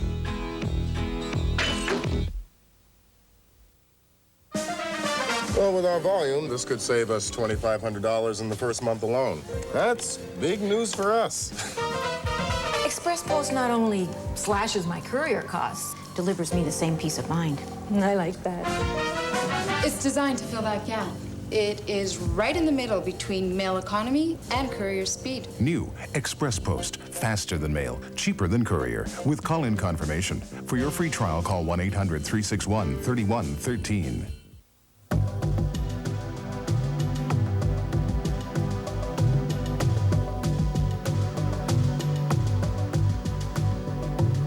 You didn't feel compromised by having a family. And we promise you won't feel compromised by our family sedan. Leap year from Honda.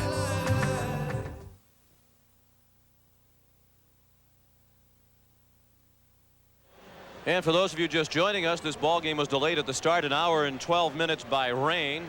The Blue Jays wasted no time in getting on the board once we got underway with 3 in the first, highlighted by a 2-run triple by Paul Molitor. Molitor homered in the 3rd. It's 4-0 Jays as they bat in the 4th against Danny Jackson. Pat Porter's bounced to second his first time up, had Henkin on deck, and then the top of the order and Ricky Henderson. Jackson has surrendered 6 hits through 3 innings.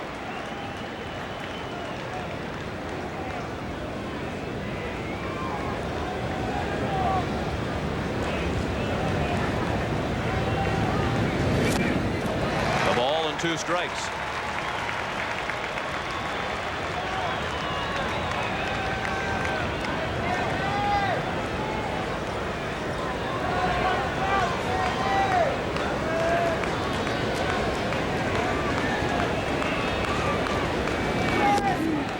Breaking ball went around the outside of the plate.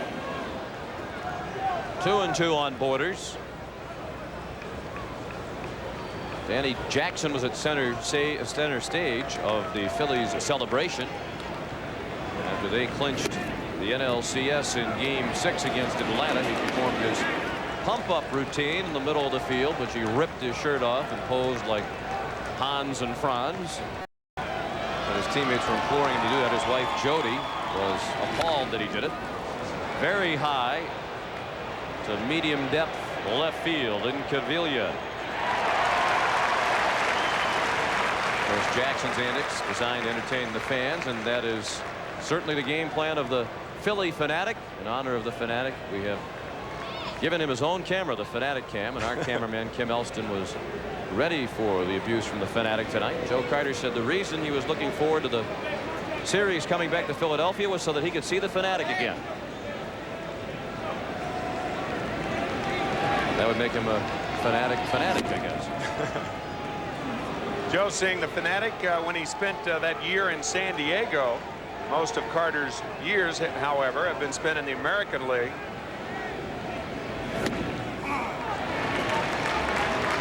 You know what I do with Pat Hinkin hitting? Let him take. Make Danny Jackson throw the ball over the plate 3 times. Hinkin swings and bounces one to short. Stocker. 2 down. We suggested that to Cito Gaston before the game, and Cito said, not a bad idea. An 0-2 take sign. No balls, 2 strikes, flash your take. Well, obviously, Cito believes, as do many, that the American League team is in a great disadvantage in this situation. They built their team based on playing with the DH all year. And now in the World Series, in the National League Park, the DH is not employed. So you have to remove somebody like Olerud, who's been a huge part of the team's success to get them to the World Series. It's almost as unfair for the National League team, however, because they built their bench around National League style of play, and they go up there and have to use a designated hitter like Ricky Jordan. He's not used to it. He did have a couple of hits. Probably a little bit more disadvantageous for the American League club, but not much.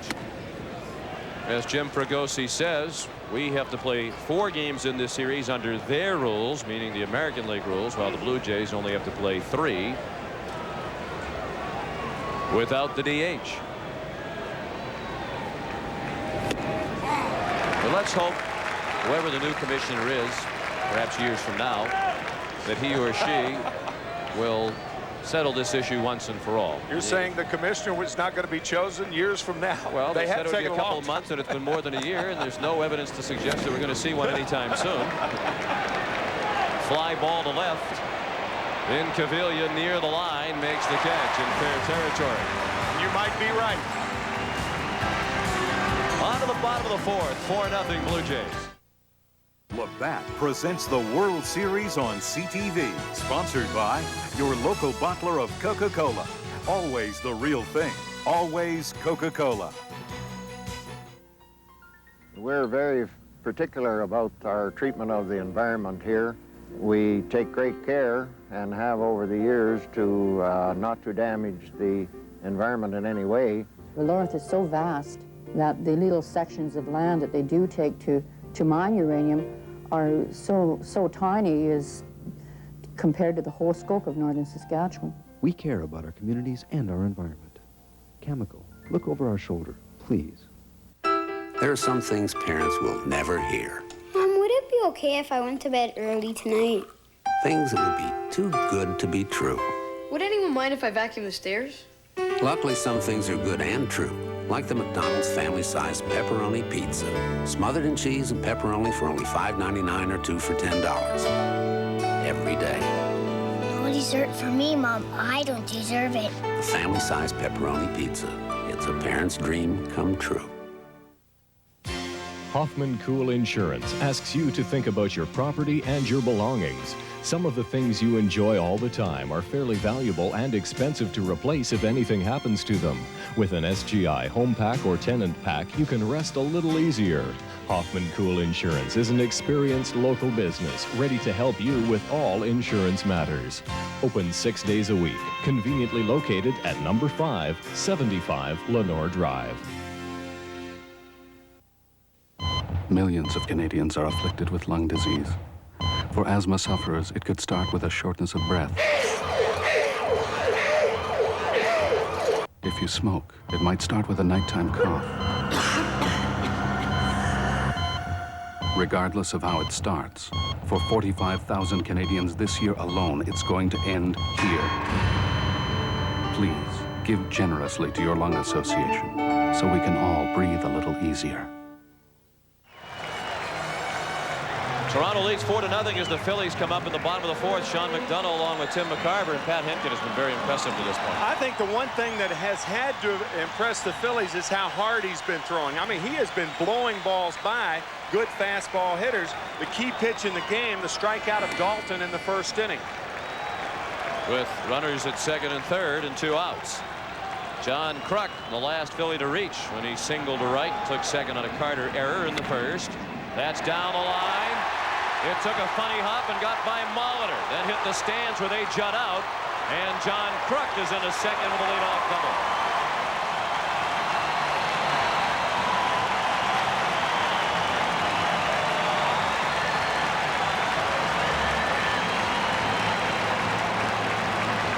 Kruk testing Molitor, but watch how the ball comes up on Molitor.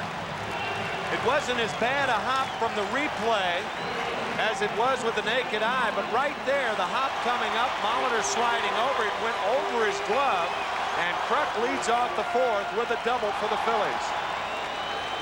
His 7th hit of the World Series. He has 2 of the 3 Philadelphia hits tonight. Dave Holland struck out with runners at second and third and 1 out in the first inning. 1 of 5 strikeouts for Henkin. Holland swung through the fastball for strike 1. Interesting to note that if a hitter stands far away from the plate, he likes the ball away from him. Look how far Dave Holland stands away from the plate. Pitchers try to pitch him inside, however.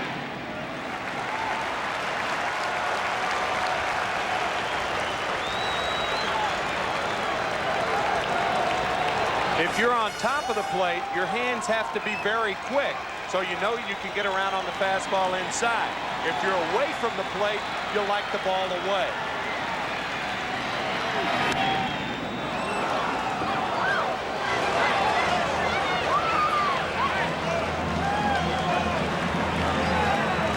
One and 2 the count. 4-0 Toronto in the bottom of the fourth. Game 3 of the World Series. The series tied at 1 win apiece. John Kruk at second with nobody out.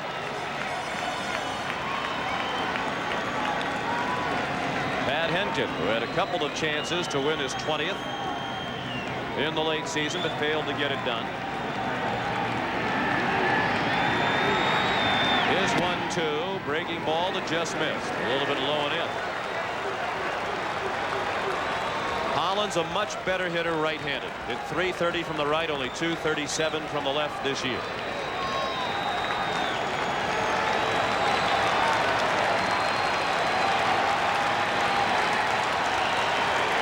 The 2-2 up and away, and the count is full with Darren Dalton on deck.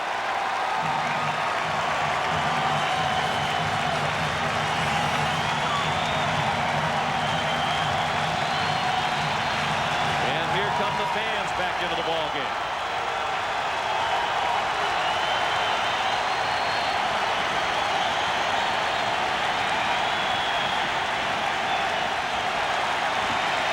The 3-2 pitch. Foul just below us. Fans here in Philadelphia can certainly have an effect on the game. Just ask Bert Hooton. Back in Game 3, October 7th, 1977. Bert Hooton said that the fans in Philadelphia were the reason that he was so wild and had to be lifted. The Dodgers end up winning the game, but it was the fans that knocked Hooten out that night. Ball 4.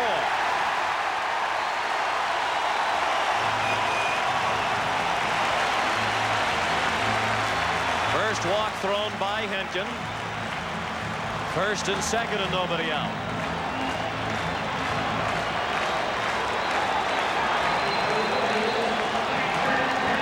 Truck, the runner at second. Hollins at first.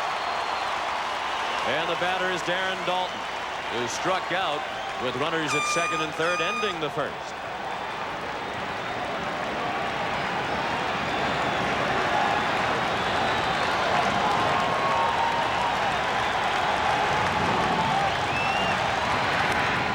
Big swing and a foul on the backstop.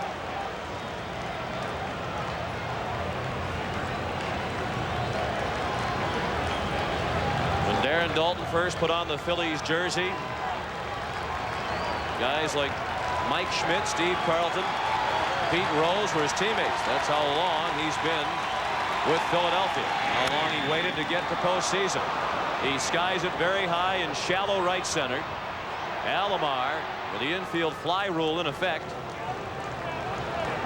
put it away for the first out of the inning.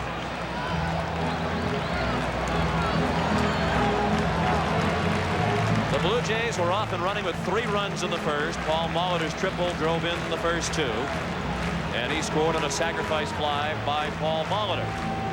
Or by Joe Carter, rather. Then Molitor again. A home run with 2 outs and the bases empty in the third. His 3rd RBI. Molitor has scored twice tonight. And Cito Gaston out to give Henkin a little bit of a pep talk. And there is action in the Philadelphia bullpen. Ben Rivera is warming up. It's a very unusual trip to the mound when you think about it. I mean, Hollins walks on a 3-2 pitch. You would think that Gaston would be more likely to go out to the mound after that than after an out. Nothing apparently is bothering Henkin. He doesn't appear to be injured or anything. But I agree with you, Sean. I think it was a pep talk, but why after an out?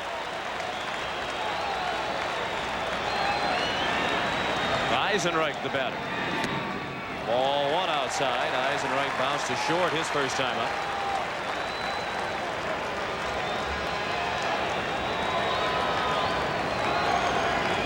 (4-0) Blue Jays in the home half of the 4th.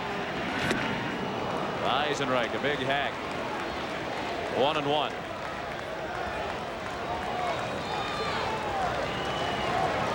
John Kruk started the inning with a double.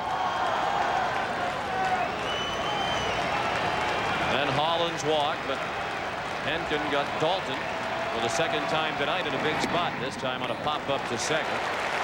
Close pitch called a ball. 2-1 on Eisenreich. We still have not seen Eisenreich's platoon partner, Wes Chamberlain, in this series.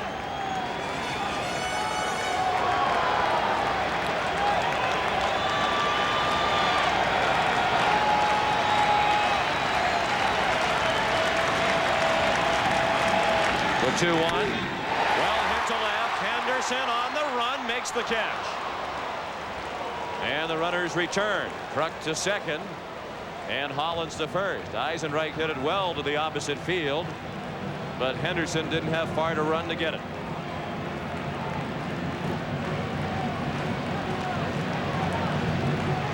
I would guess that Curt Schilling is not a very good poker player.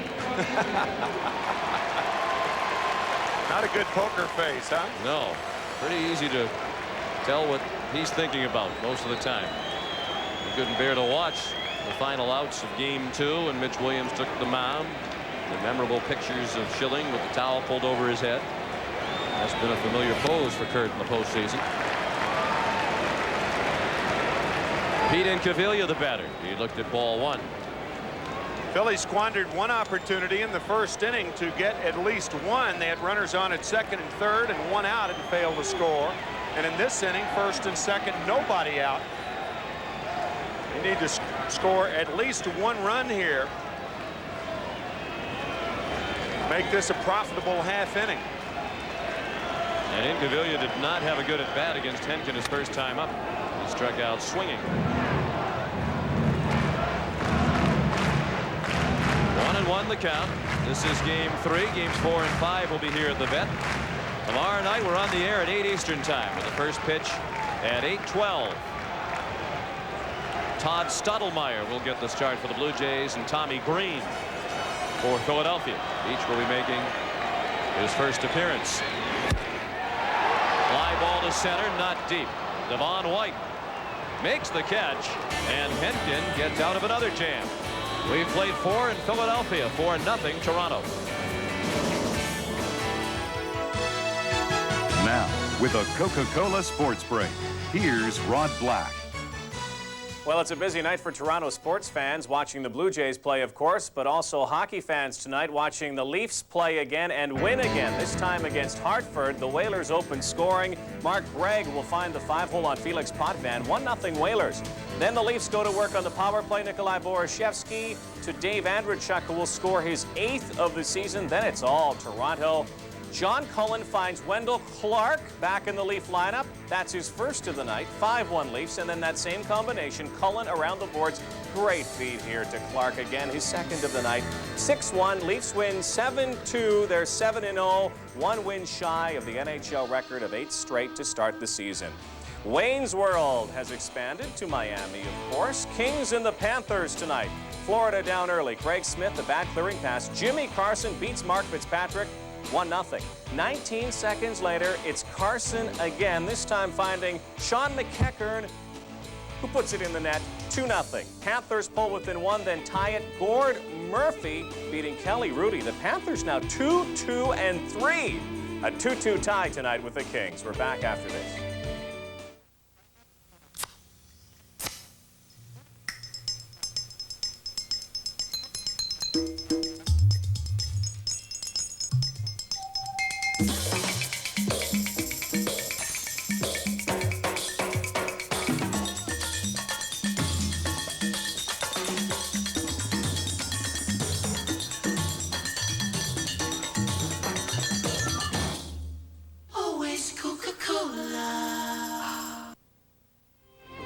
Other finals tonight. Tom Barrasso 45 saves as the Pittsburgh Penguins beat the Islanders 3-2, and the Mighty Ducks have done it again. Their second win of the season, this one in Madison Square Garden, 4-2 over the Rangers. Back to Veterans Stadium. A look back at 1969, Game 3. Throws a fastball hit high and deep to center field. Agee was pulled around the right, goes over with his speed and watches it. He's got it! Tommy Agee with a terrific catch and a ball hit by Elrod Hendricks. Runners at first and third and 2 outs. 4th inning. The Mets leading at the time 3-0. They went on to win the game 5-0 and upset the Orioles 4-1. The amazing Mets. Tommy Agee, the hardest slider that I ever ran into. Twice he slid so hard he stuck in my shin guards. Twice. 2 different occasions. Now, how do you extract somebody from one's shin guards? Very difficult, believe me. Very carefully. Devon White out on the bouncing ball to third. Here's Paul Molitor talking about his trigger mechanism. And you know, you make adjustments as you get older, and for me, the less movement, the longer I can see the ball, the more selective I can be. It helps me to use the whole field also. I do have a slight trigger. You'll see that my hands get the bat moved a little bit backwards before I come forward. But generally, the stride will be short and the hands will be pretty quiet. And for me, that when I can do that and stay in that framework, that's when I'm the most successful. And Molitor's at the plate. That style has been very successful for him again tonight. He had a 2-run triple in the first and scored. He had a solo home run to left in the third.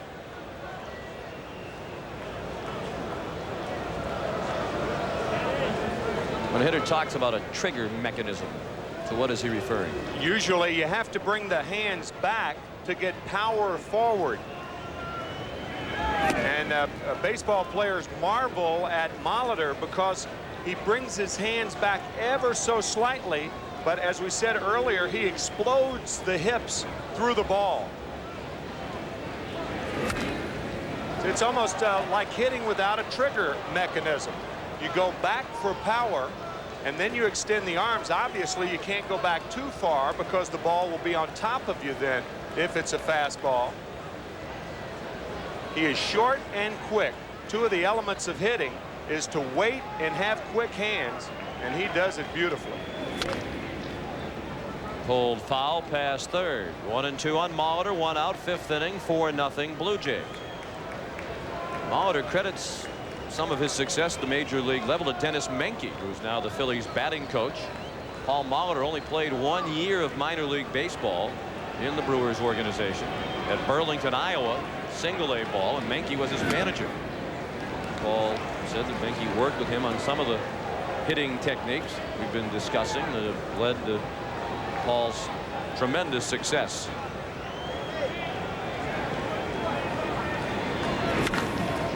Down to third, gloved nicely by Hollins.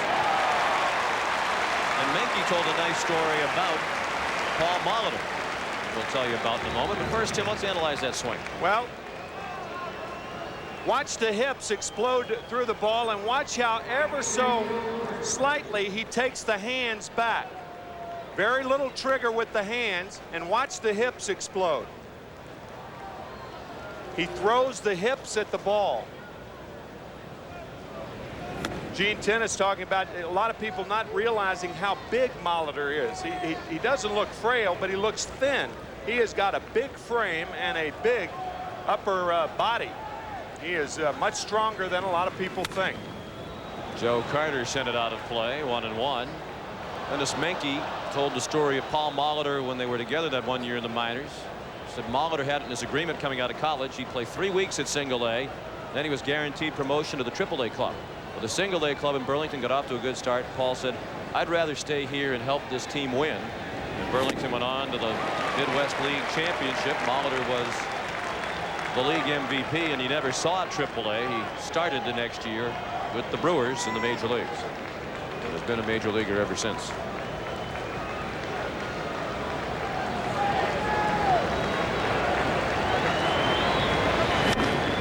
Well hit down the left field line. Incaviglia running hard. Great catch. Malinky says I'm a better defensive outfielder than I'm being given credit for. And he's on a mission to prove it. He's made a couple of terrific catches in the postseason. 1, 2, 3 go the Blue Jays in the 5th. Labatt presents the World Series on CTV. Sponsored by Honda, the official car of the Toronto Blue Jays for the past 17 years. To some, it was a contradiction. The notion of converting the smallest amount of liquid resources into pure power. Some dabbled with it, approached it, surrounded it. But Honda made it happen. VTEC, high efficiency power. DPR from Honda. There are some things parents will never hear. Mom, would it be okay if I went to bed early tonight? Things that would be too good to be true. Would anyone mind if I vacuum the stairs? Luckily, some things are good and true. Like the McDonald's family-sized pepperoni pizza. Smothered in cheese and pepperoni for only $5.99 or 2 for $10. Every day. No dessert for me, Mom. I don't deserve it. The family-sized pepperoni pizza. It's a parent's dream come true.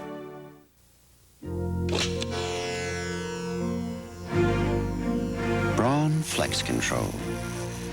The first electric shaver with a pivoting head. Flex Control automatically adjusts to every contour of your face. Under the chin, under the lip, that tricky spot under your nose. You'll get the closest Braun shave yet. Flex Control from Braun, the last word in shavers. Hey, Dad! Feel like tossing the ball? You bet. Honey, could you give me a hand? Yeah. Dad, can you drive me to Karen's, please? Right there. Great field. It's gone. Home run, Robbie on the mark.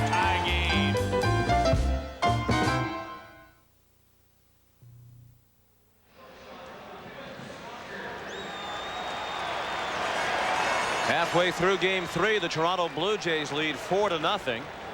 Pat Henkin scheduled to face Kevin Stocker, Danny Jackson, and Lenny Dykstra.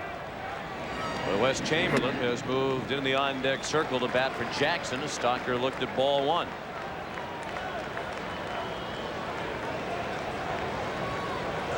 Kevin's 0 for 1 tonight. Bounced to second in the second. Henkin has worked nicely out of a couple of jams in the first and fourth inning. He worked 1, 2, 3 frames in the second and third.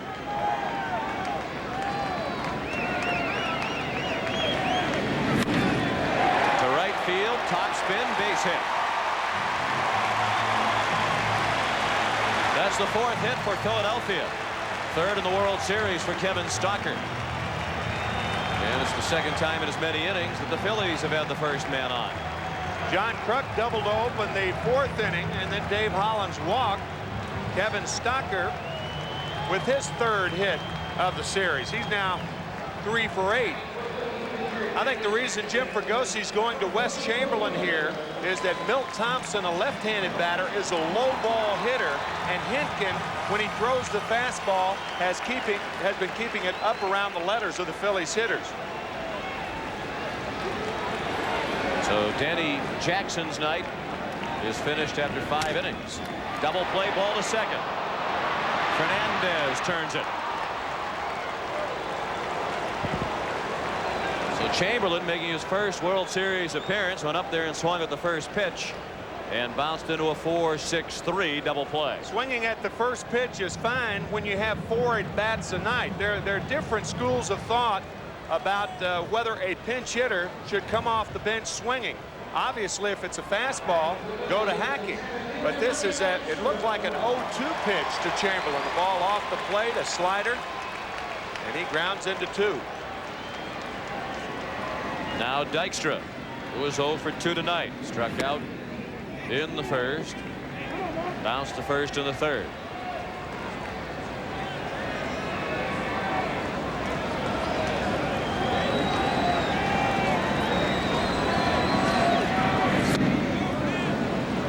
One and one on Dykstra.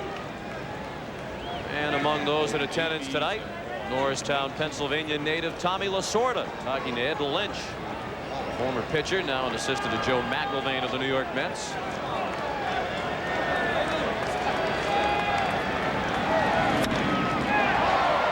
Routine fly to center. And White puts it away. That ends the inning after 5, 4-0 Toronto.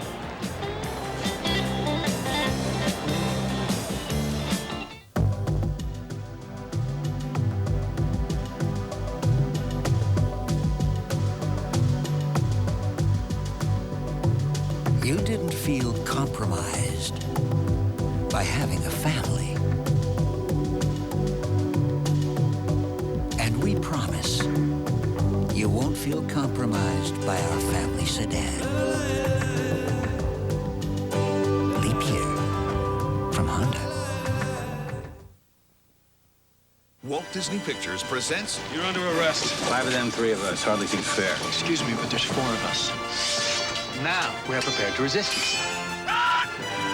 The greatest heroes that ever lived. I want those musketeers dead or alive. Champagne? We're in the middle of a chase, Porthos. You're right. Something red. We must pray for our sins. Charlie Sheen. Second thought, God's often busy. Kiefer Sutherland. Save the king! Chris O'Donnell. Long live the musketeers! Oliver Platt. That's it. Next time you drive. Tim Curry. A snap of my fingers, and you could be back on the block where I found you. And Rebecca de Mornay. And with a flick of my wrist, I could change your religion. The Three Musketeers.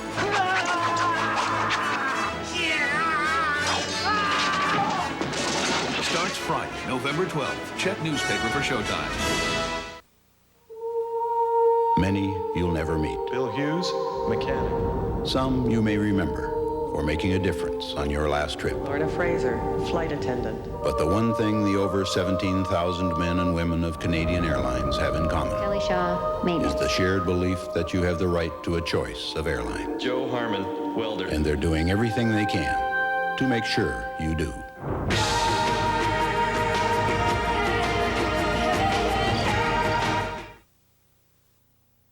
Labatt presents the World Series on CTV.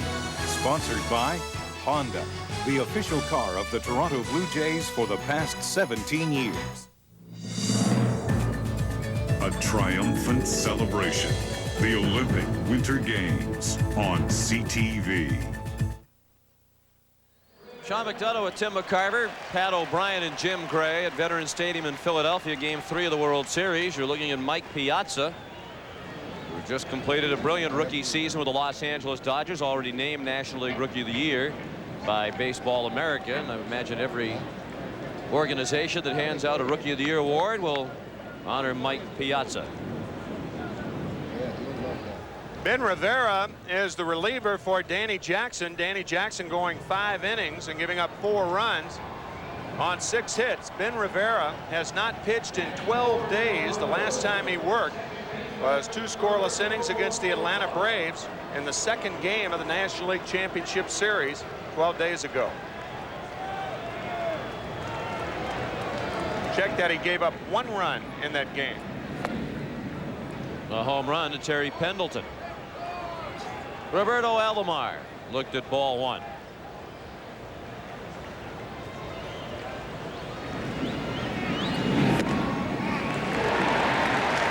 And a strike. Alomar, Fernandez, and Sprague do against Ben Rivera, 25-year-old right-hander from the Dominican Republic. Pours over a fastball for strike 2. They call him Big Ben. He's 6'6", 230 pounds. Alomar to left, sinking fast. Incaviglia will lay back on it and play it on a hop. No diving catch this time for Inky, who made a spectacular catch on the ball hit by Carter to end the 5th. So Alomar is 2 for 3 tonight.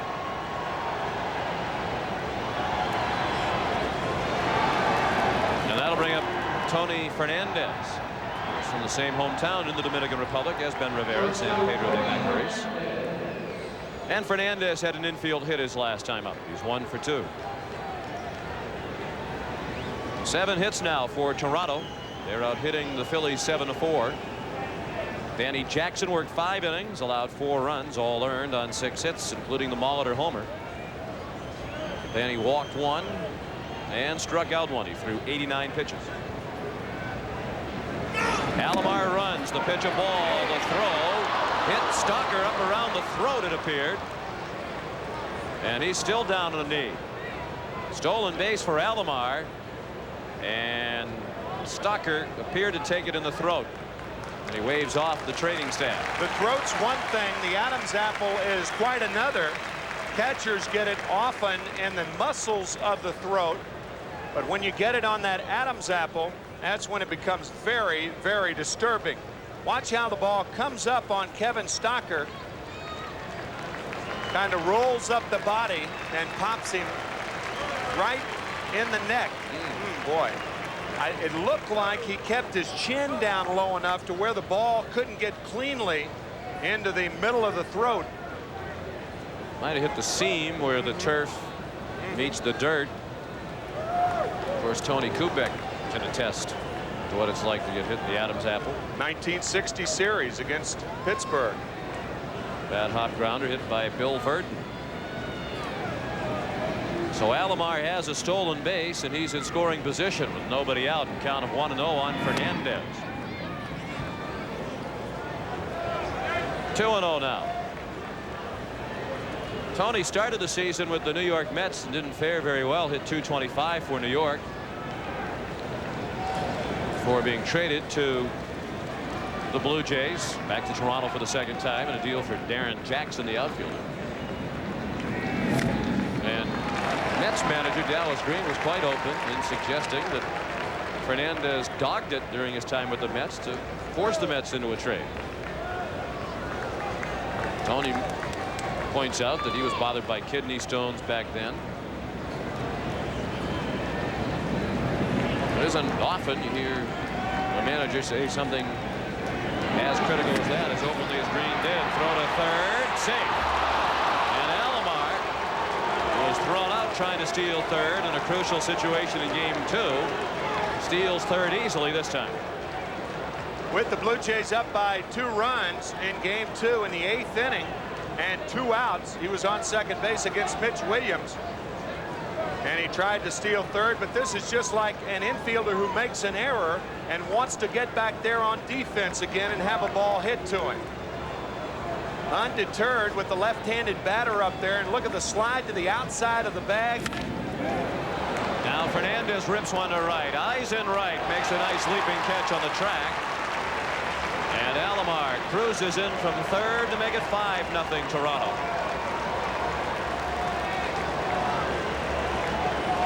Third RBI of the series for Tony Fernandez. We're at Veterans Stadium in Philadelphia for game 3 of the 1993 World Series.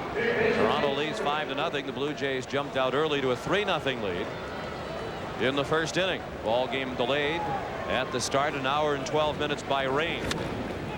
And Sprague a foul ball for strike 1. He's 0 for 2 tonight, now 1 for 10 in the series. Jim Fregosi talking about teams with speed when they play the Phillies. He said teams with speed can push runs across. We have to pull ours across with the base hit. Well, Roberto Alomar just pushed the run across. That is really the definition of manufacturing a run. Single, 2 stolen bases, and a sac fly.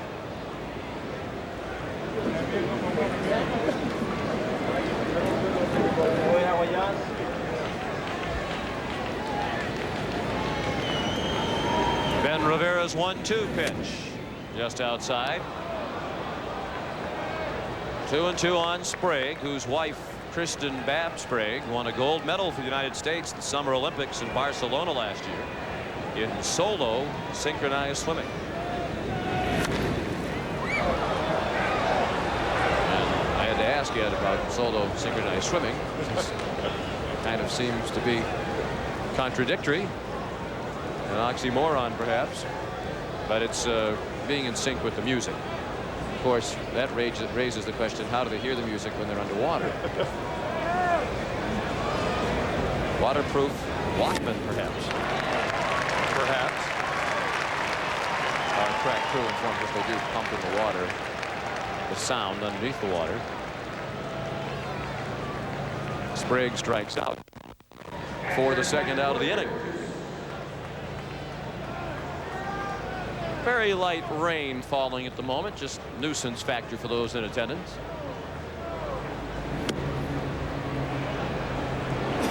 And the batter is Pat Borders, 0 for 2.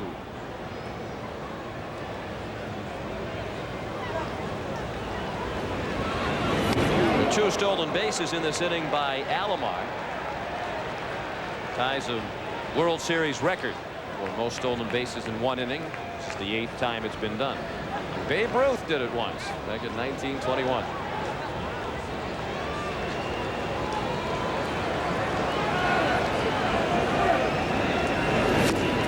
Good fastball.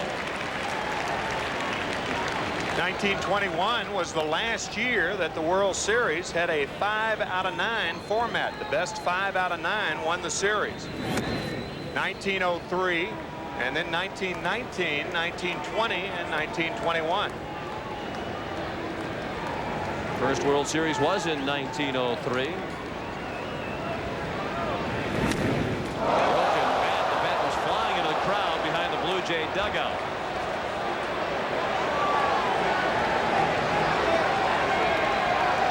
It appears that everybody's all right.